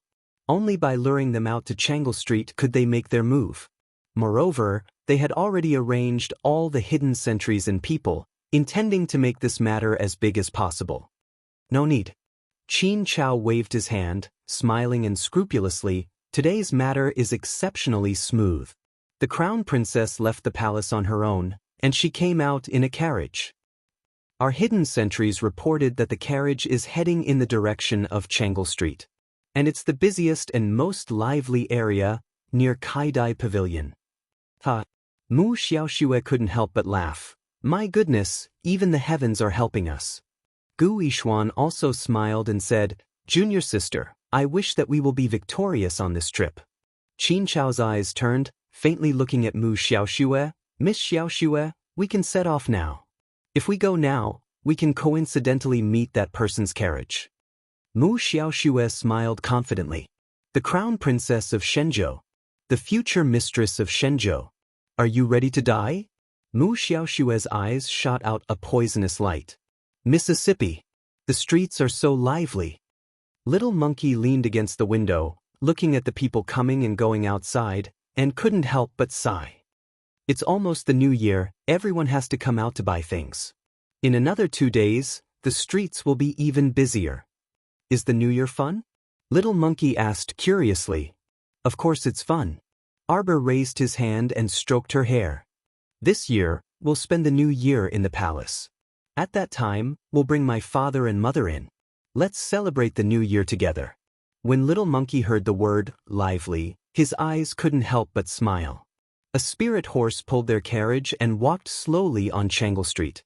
When they reached a crowded place, the carriage slowed down even more. Seeing the Kai-Dai loft from afar, the Little Monkey pointed at the signboard and shouted, "Little sister, is this the place? I can read Kai-Dai veranda." "Yes, let's get off the car." Kai-Chi nodded with a smile and pulled Little Monkey up. Just as the group was about to step off the carriage one by one, who would have thought that waves of exclamations could be heard from outside? A cold glint flashed across Arbor's face as he ordered, "Kill whoever dares to come." Yuba and the others replied in a low voice. Then, there was a brief moment of chaos on the street. A carriage barged in from the corner of the street. Just as it was about to collide with Arbor's carriage, it was quickly stopped by a few hidden guards. Chapter 5237. The shadow guards swung their swords down without hesitation, flipping the carriage over with a few strikes. At this time, people were coming and going on the street, and it was quite lively. Seeing this situation, the crowd dodged to the sides. The crowd looked up and saw that the roofs of the 2 carriages beside them had been blown off. Pieces of wood fell down, and there was a hurried scream from the carriage. Then, the 2 people in the carriage flipped out. The first to stumble out was a handsome young man. His movements were quite vigorous. When he turned around, he wrapped his arms around a young lady who had rolled out behind him and caught her in his arms. The 2 of them hugged each other in public with their skin touching. The one hugging was naturally Gu Yixuan, and the one in his arms was Mu Xiaoxue. Gu Yixuan hugged Mu Xiaoxue. His blood was boiling as he hugged his beloved junior sister. He spun around in the air before landing on the ground beautifully. At this time, the carriage in Arbor had already stopped. The passers-by also hid at the side and stopped to watch. Seeing this scene, many aunts and uncles couldn't help but point at Gu Yixuan and Mu Xiaoxue, who were hugging each other, and whispered in secret. Although the laws between men and women were not that strict in China, no well-educated girl would hug a man on the street. "This is indecent," a middle-aged woman said with a twitch of her mouth. "Isn't that so? Look at her dress, she's a girl. How can she casually hug a man like this?" Everyone was cursing and scolding as they surrounded the carriage and pointed at it. Mu Xiaoxue only felt flustered and hurriedly pushed Gu Yixuan. "Senior brother Gu, let me down first." Gu Yixuan was originally restless, but when he heard Mu Xiaoshue's words and saw the disdainful looks of the ignorant people around him, he didn't dare to act rashly and quickly let go of Mu Xiaoshue's hand. Mu Xiaoxue hurriedly tidied her clothes, coughed lightly, and turned her head. Her eyes met with the little crown princess's cold and heartless dark eyes in the carriage. His eyes were as deep as the abyss, staring at her without blinking. His emotionless appearance made Mu Xiaoxue shudder violently. "Stay calm, stay calm. You must stay calm." Recalling what family head Qin had asked her to do, Mu Xiaoxue repeatedly warned herself. She took a deep breath and forced herself to calm down. Yes, he had to be calm. He had to be calm. He couldn't be afraid, and he couldn't retreat. Mu Xiaoxue had no way out. Where could he retreat to? The luck transfer talisman was still waiting for him. He absolutely could not retreat. Retreating was a fate worse than death. Mu Xiaoxue took a step forward, organized her words, and put on a stiff smile. "My daughter, Mu Xiaoxue, greets the crown princess." As soon as these words were spoken, the people on the streets and alleys almost fled. The little crown princess was here. Some of the commoners who had never seen the little crown princess before were all muttering in their hearts. Even if they hadn't seen the crown princess before, her great name was like thunder in their ears. The little crown princess's ruthless methods and her ruthlessness were also widely known among the commoners. There was even a saying among the commoners that no one should look at the crown princess. They firmly remembered this saying. When they saw the crown princess, what they should do was run. Some of the commoners hurriedly covered their heads and ran. However, when they ran to the end of the street, they bumped into the barrier.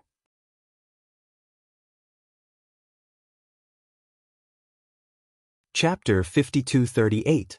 Can't get out? Why is there a barrier here? Everyone retreated in confusion. Is this the legendary risking one's life to watch a show? The little crown princess didn't know what happened to these strange people. She only stared coldly at Mu Xiaoxue for a long time. She slowly opened her mouth and said coldly, "Are you here to die today?" On the other side, Qi Xianxian and Jolin were strolling along Changle Street, picking out little sugar figurines from a candy stall. What's going on? Why is there a barrier here? Qi Xianxian turned around and walked a few steps. She frowned and reached out to touch the air in front of her. A ripple of water flowed in front of her. A barrier really appeared where she touched. What's going on? What's going on? Xiao Lin pinched two little sugar figurines and ran to Qi Xuanxuan's side. She happened to see the two people shaking their heads dejectedly as they turned around. "Hey, stop. What are you two doing?" Jolin stopped them out of curiosity. The two people sighed and said, "You must have realized that we can't get out now. We are forced to go back and watch the crown princess." The other person had the word listless written all over his body. "Are you forcing us to risk our lives to watch the show? Actually, we don't want to watch, but we can't get out now. What else can we do but watch?" Xiao Lin couldn't help but twitch her mouth. "Uncle, you actually really want to watch the show, right? Why are you speaking so pitifully? Actually, you don't have to go back. You can just stand here. This kind of barrier will disappear on its own in 2 to 4 hours." The two of them rubbed their noses in embarrassment when their thoughts were exposed. What? Qi Xianxian was stunned. Where is the crown princess? Isn't she at the entrance of Kaidai Pavilion? She is surrounded by so many people. One of the uncle pointed forward and said kindly, "Two young ladies, you are still young. It's best that you don't risk your lives to watch the show." Qi Xuanxuan's eyebrows twitched. She turned her head and waved at her friends who were dozing off on the doorstep. Fatty, Mata, Luyu, come over quickly." The little fatty, Ko Hongwen, immediately jumped up and ran to Xian Xian's side. "Wife, what orders do you have? Do I have to pay for it? Here, give you a head." Amused, Qi Xianxian patted his arm and said, "Someone has secretly blocked off the road to Changle Street. I reckon they have set up barriers on both the front and back streets. They seem to be targeting Jojo." "What? Who would be so bold as to secretly mess with our Jojo?" Ko Hongwen was furious. His other friends who were slowly walking over heard him and immediately gathered around. "What happened? Let's go and take a look at the entrance of the Kaidai Pavilion." "Where's Jojo?" "Jojo has arrived at Kaidai Pavilion." Qi Xianxian nodded. She wrapped up the few sweets in her hands and shouted, "Fatty, pay up." Then, she led her group of friends and angrily ran towards the entrance of Kaidai Pavilion. Who would be so bold as to cause trouble for their Jojo? They must be tired of living. "That's good too." Mata stretched his limbs and said cheekily, "I haven't moved since I came out of seclusion. Today, I should be able to find someone to loosen up my muscles."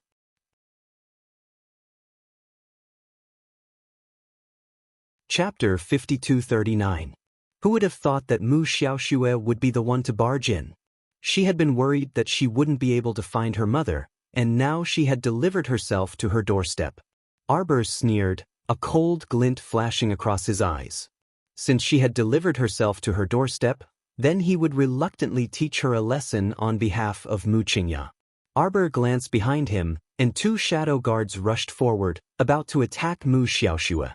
Guishuan quickly stepped in front of Mu Xiaoxue and pointed his sword at the two shadow guards, shouting, "Stop!"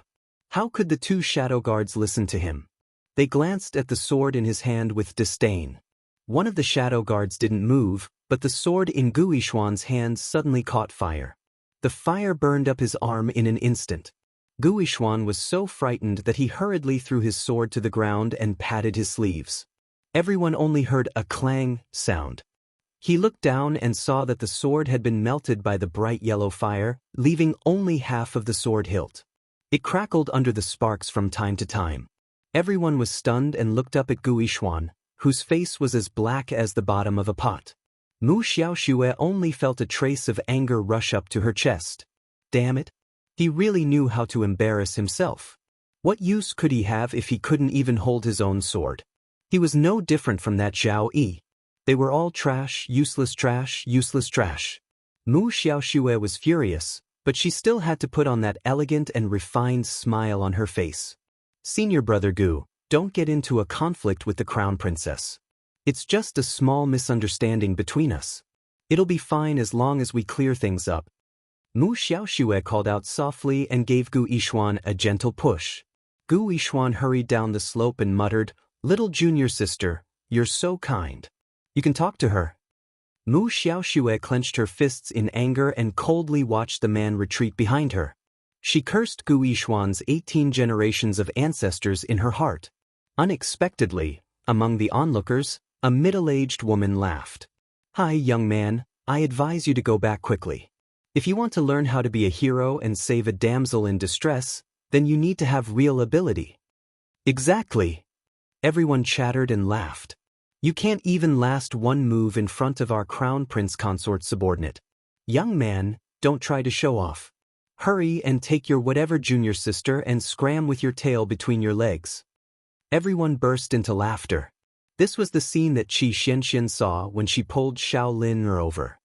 He could not help but ask curiously, "What's wrong with these people? Why do they all seem to be on Jojo's side?" Little fatty Ko Hongwen couldn't help but twitch the corner of his mouth. He muttered softly, "We have to help even if we don't want to.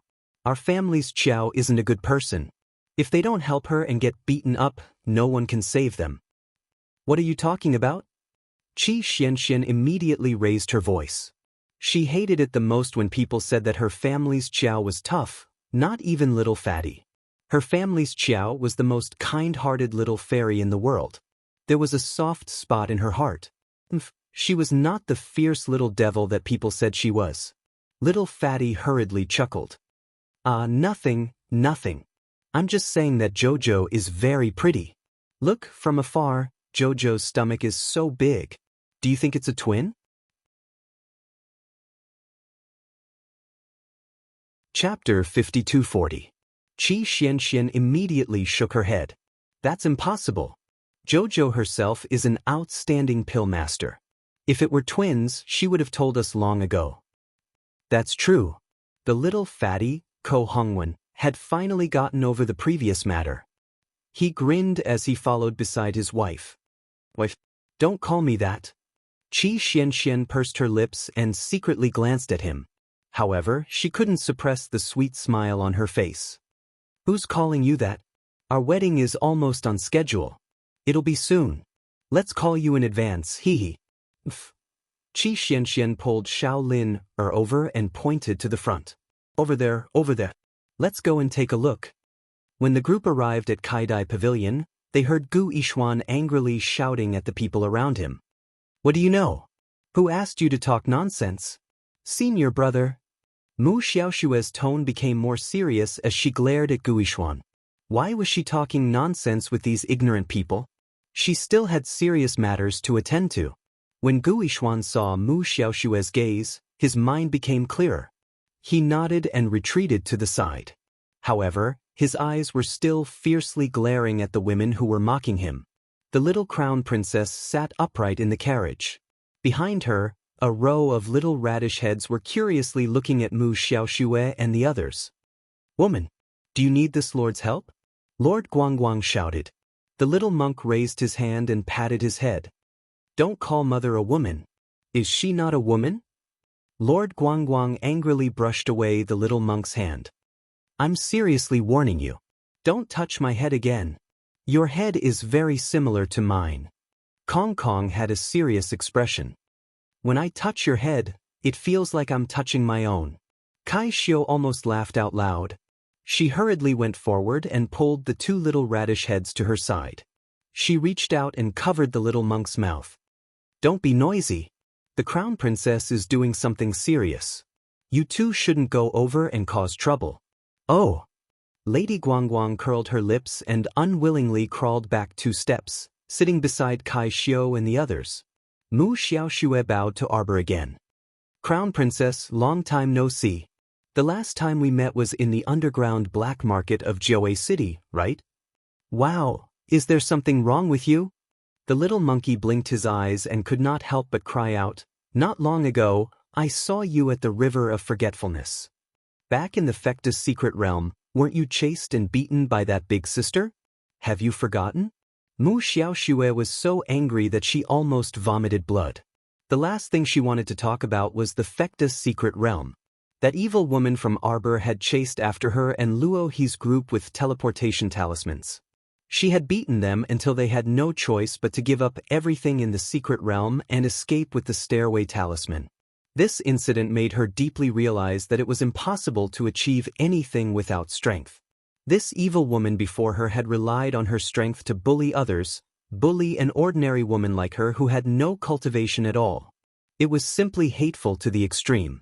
Mu Xiaoxue fiercely glared at the little monkey and said coldly, Children, don't interrupt. I have something to say to your sister. Little monkey curled his lips and looked unhappy. Arbor patted her and comforted the little monkey. She then turned to look at Mu Xiaoxue with a cold smile. Chapter 5241. Your mother, how is she?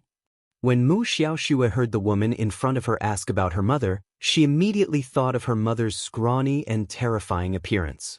She was good? What was good about her? Her mother was almost tortured to death by them, and this was considered good?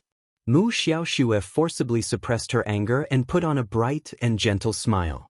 Mother, she's fine. She practically squeezed the word fine out of her teeth. What was fine? Not at all. This was all thanks to Arbor, who had tortured her mother so many times, causing her mother to end up like this. This vicious woman, why didn't the heavens just strike her with lightning and kill her? The heavens were indeed unfair. Arbor, this vicious woman, had done all kinds of bad things, and even treated her, an ordinary person, so ruthlessly and viciously. Why was the heavens still unwilling to accept her? But Mu Xiaoxue clenched her fists tightly and smiled carelessly, pretending not to care. She asked gently, I wonder if the crown princess still remembers what happened in Jiawei City? At that time, you participated in the Academy's Tianyuan ranking finals and went to Jiawei City. Do you still remember? Hearing her mention Jiawei City several times, Arbor's heart skipped a beat. He looked Mu Xiaoxue up and down. Mu Xiaoxue, as a disciple of Tianyuan, what do you want to do by appearing so openly in my Dragon Flame City? Provoking the imperial power? Or provoking me? Wow! Hearing the crown princess's words, the crowd immediately burst into an uproar. Everyone cursed at the same time. She's from Tianyuan? What? I really couldn't tell that such a weak and delicate girl is actually a member of that evil organization, Tianyun? She's not a corpse puppet, is she? Wow, this corpse puppet has evolved into such a dignified appearance. Fuck, she's mixed in with the crowd. A corpse puppet is no different from us. Who was a corpse puppet again? Mu Xiaoxue was so angry at those foolish commoners that she was about to ascend to the heavens. Originally, she had gathered these spectators for the next stage of her show. Who knew that these onlookers would not cooperate with her performance at all? Not only that, they would stand on the crown princess side all day long and criticize them. Damn it, why hasn't there been any movement from the hidden sentries and agents they planted among the crowd? Mu Xiaoxue glanced at Qin Chao. Qin Chao gestured at her and nodded silently. Mu Xiaoxue's heart immediately relaxed. No problem. Zithergrass had already arranged everything. They just had to wait for the show to begin. Mu Xiaoxue took a deep breath and instantly squeezed out 2 drops of tears. She cried pitifully, Crown Princess, why are you slandering my daughter? My daughter is just an ordinary girl with no cultivation at all. Why do you want to frame my daughter and say that I'm a heavenly fate disciple?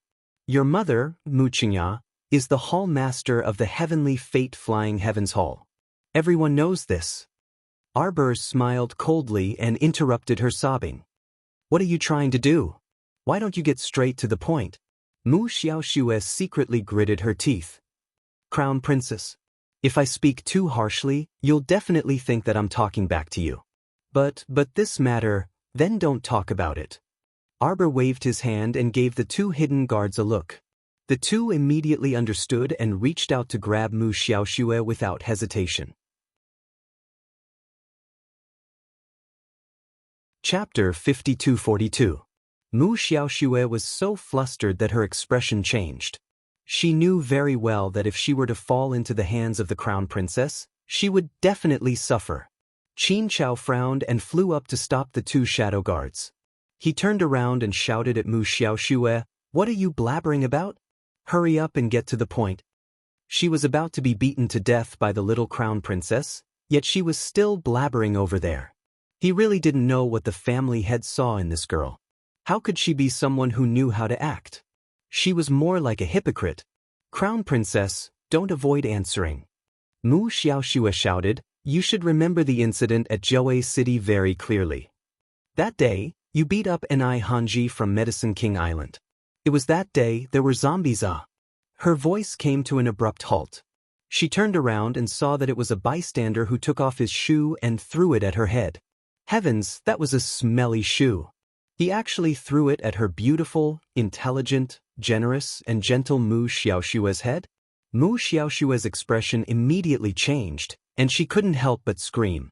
When the bystanders saw her like this, they pointed at her and scolded her. The daughter of the Tianyun Hall's head still dares to question the Crown Princess here. What do you want to question?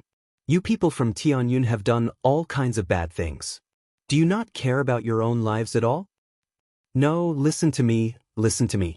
Mu Xiaoxue shouted, but before she could speak, she was splashed with a basin of unknown water, drenching her from head to toe. Ah! Mu Xiaoxue screamed and jumped up, unable to bear it any longer. She jumped up and down and screamed like a madwoman. She simply couldn't stand these stupid good-for-nothings anymore. What were these people doing here? If you want to watch the show, then just watch the show. Why are you acting crazy? One moment they threw a smelly shoe at her, the next they splashed her with some kind of foot-washing water. Ah, heavens, what kind of unruly people were these? Mu Xiaoxue hurriedly tidied up her wet hair.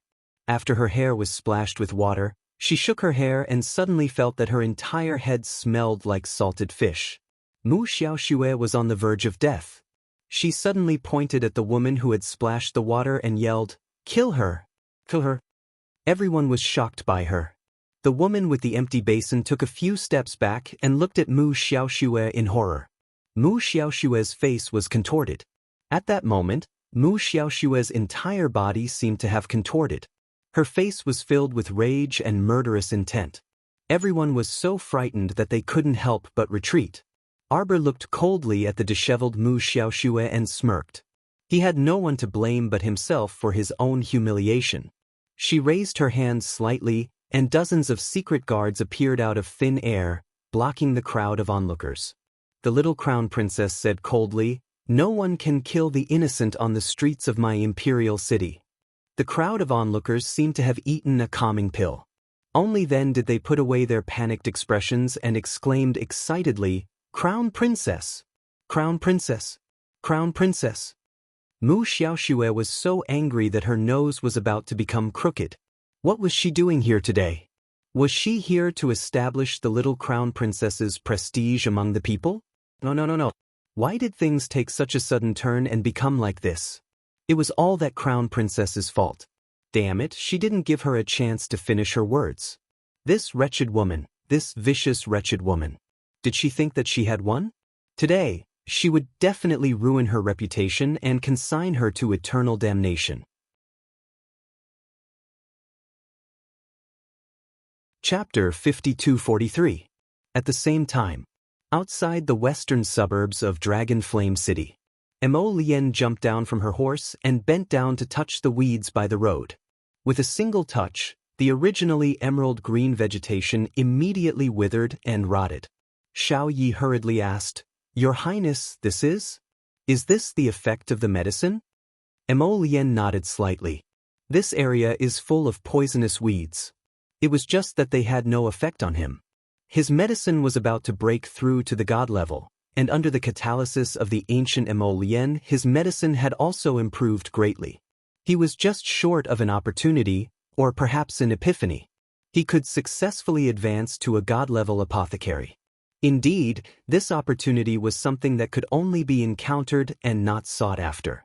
But now, the concentration of his medicine was basically comparable to that of a god-level apothecary.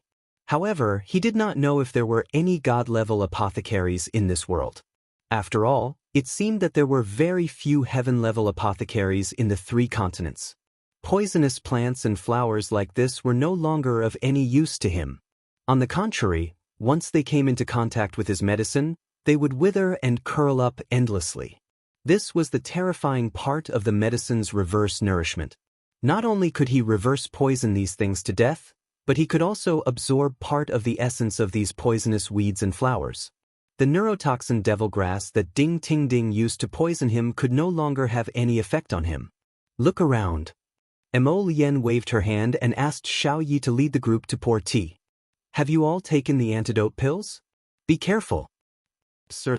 The crowd dispersed. After half a cup of tea, they quickly gathered back. Xiao Yi cupped his hands and said, "Your Highness, after crossing a collapsed mountain in front, we will reach the thatched forest. That ruined temple is on the abandoned slope outside the thatched forest." "What's a collapsed mountain?" Mo Lien frowned. "Your Highness, it should be the Dou family's residence. East Peak Mountain." "Oh." The Crown Prince nodded. "Is it the mountain that Duan Muqing and the others went to the 5 spirits reincarnation and flattened?" "Exactly." "Your Highness," Xiao Yi replied meticulously, "this subordinate has gone to take a look. The mountaintop is completely bald. It's just that the Dou family's residences are all located halfway up the mountain, so the impact shouldn't be too great. It's just a bare mountaintop. It looks funny." Crown Prince glared at Xiao Yi. "Talk too much. Does this prince need you to explain so much?" Xiao Yi immediately shut his mouth and looked around, but he did not speak for a long time. "If you have something to say, just say it." Prince Mo, who couldn't stand this pretentious act, glared at his subordinate. Xiao Yi hurriedly said, "Your Highness, I've taken a look. There's a small town with white households over at the thatched forest. It's less than 10 li away from the ruined temple. Do you think these residents will be killed?" Mo Lien frowned. "Bring some people with you to take a look. Remember not to alert the enemy." He had to go back and discuss this matter with his wife first. "All right, I'll get to work now."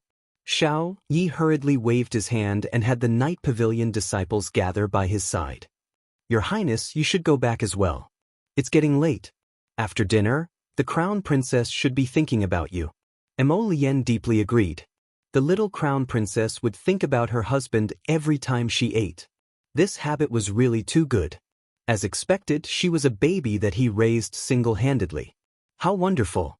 Prince Mo glanced at his subordinates and turned to mount his horse. Chapter 5244. Then you guys take care of it. This Crown Prince will be returning first. He wondered if his wife was getting impatient from waiting in the palace and had to hurry home to eat with his wife. Respectfully sending off Your Highness the Crown Prince. Xiao Yi and the others secretly laughed as they lowered their heads. Prince Mo pretended not to hear their laughter as he rode his horse and rushed towards the city.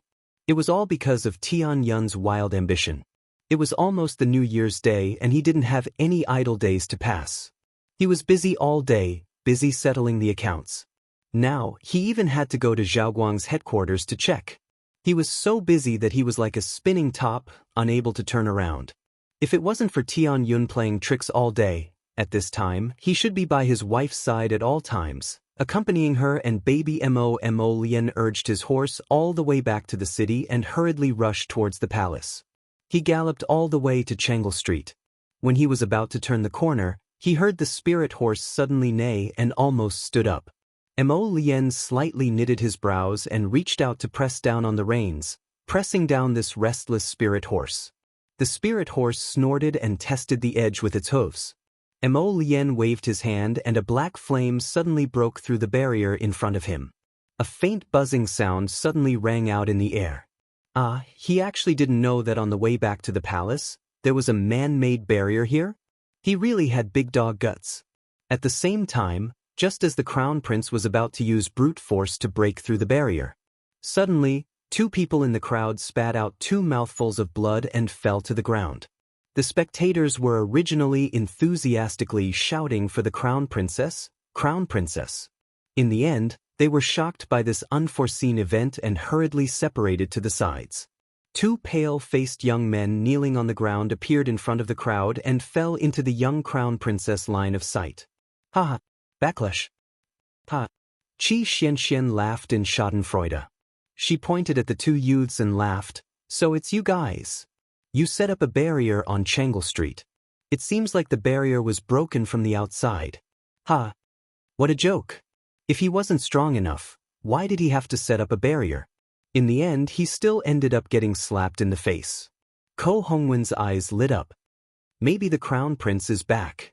Just now, he had seen that the barrier was quite sturdy.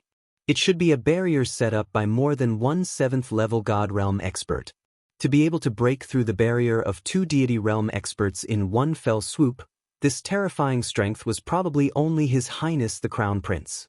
At this moment, the 2 Deity Realm experts actually spat out blood and fainted on the ground. It could be seen that when the person broke through the barrier, he intentionally added something. The backlash directly knocked out the 2 Deity Realm experts.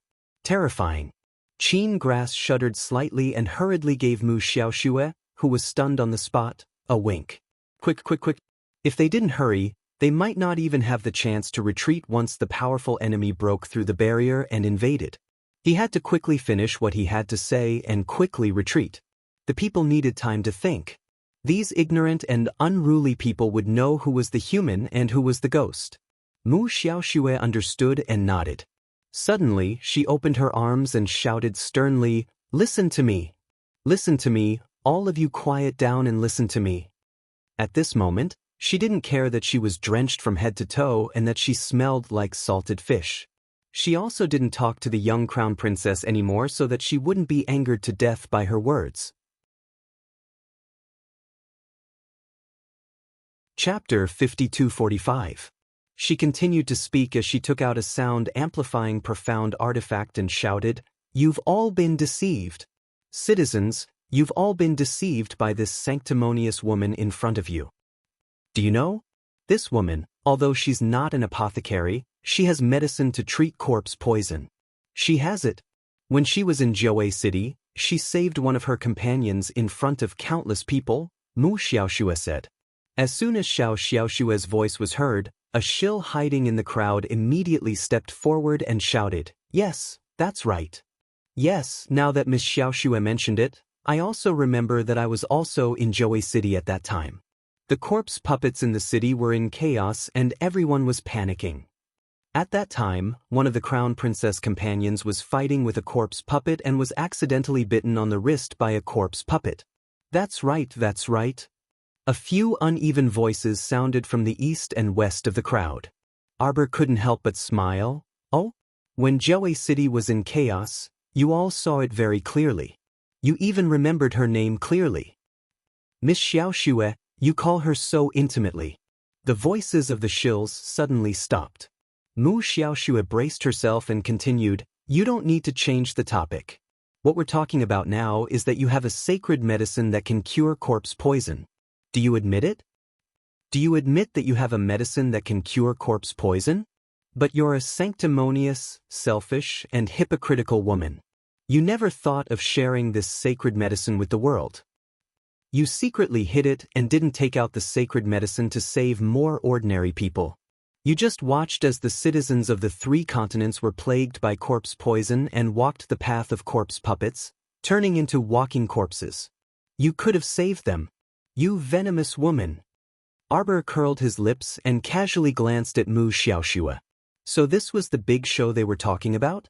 That's right. Once the sacred medicine was exposed, the citizens would resent the crown princess who had the sacred medicine but refused to take it out. Everyone was like that. As long as the matter did not fall on him, it did not matter what happened.